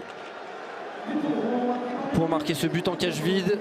6-1, Rouen aura maîtrisé vraiment de bout en bout, comme vous l'avez dit Corentin, cet après-midi. Et les spectateurs ne s'y trompent pas. On est les champions, chantent-ils. 10 ans qu'ils n'avaient pas remporté cette Coupe de France, les Normands. On m'a bien remis Pintarelli dans laquelle j'avais un doute à un moment en me disant non, bon là c'est pas abusé non plus. 6-1, le score est déjà assez lourd. Après vous perdez 1-0 après prolongation ou 6-1. De toute façon vous ramenez pas le trophée. Donc ça change pas grand chose. Et on est dans cette dernière minute de jeu. Ils auront vraiment fait la différence dans les 5 premières minutes. Ils n'ont jamais su se remettre à l'endroit après cette entame complètement manquée, les Grenoblois. Non, mais tout le mérite à cette équipe rouennaise qui a su faire déjouer de bout en bout cette équipe grenobloise avec un pressing avant et un système défensif qui ont totalement muselé ces Grenoblois. Allez, on joue pour la forme dans ces dernières secondes. Ouais, on va pas en rajouter. Tout le monde a regardé le chrono. Tous les Normands sont debout, ça fait la fête au banc. Les Dragons de Rouen remportent la Coupe de France 2026. Brillante victoire de la part des Normands qui auront tout simplement été extrêmement bons aujourd'hui. Ouais, Rouen qui marque son retour cette saison de la plus belle des manières avec ce titre de Coupe de France qui va peut-être en appeler un autre. On verra sur la suite de la saison. Mais vraiment félicitations à tout le staff rouennais et à ses joueurs qui méritent amplement ce titre de Coupe de France. Oui, bah c'est un titre, oui, de Coupe de France. Alors, on va pas faire le trophée maintenant, mais on va essayer de vous le recaler pour après le basket. On le verra minimum dans l'équipe du soir parce que les directs s'enchaînent sur la chaîne L'équipe et on va filer au basket dans un instant pour suivre le match entre Dijon et Lasvel. Ça va commencer. Il y aura juste une petite bande-annonce, 20 secondes et on file au basket. Merci à vous d'avoir suivi ce match en notre compagnie. Bravo à Rouen qui aura été très bon dans cette rencontre face à Grenoble. Passez une bonne fin de dimanche. Ciao. Au revoir à tous.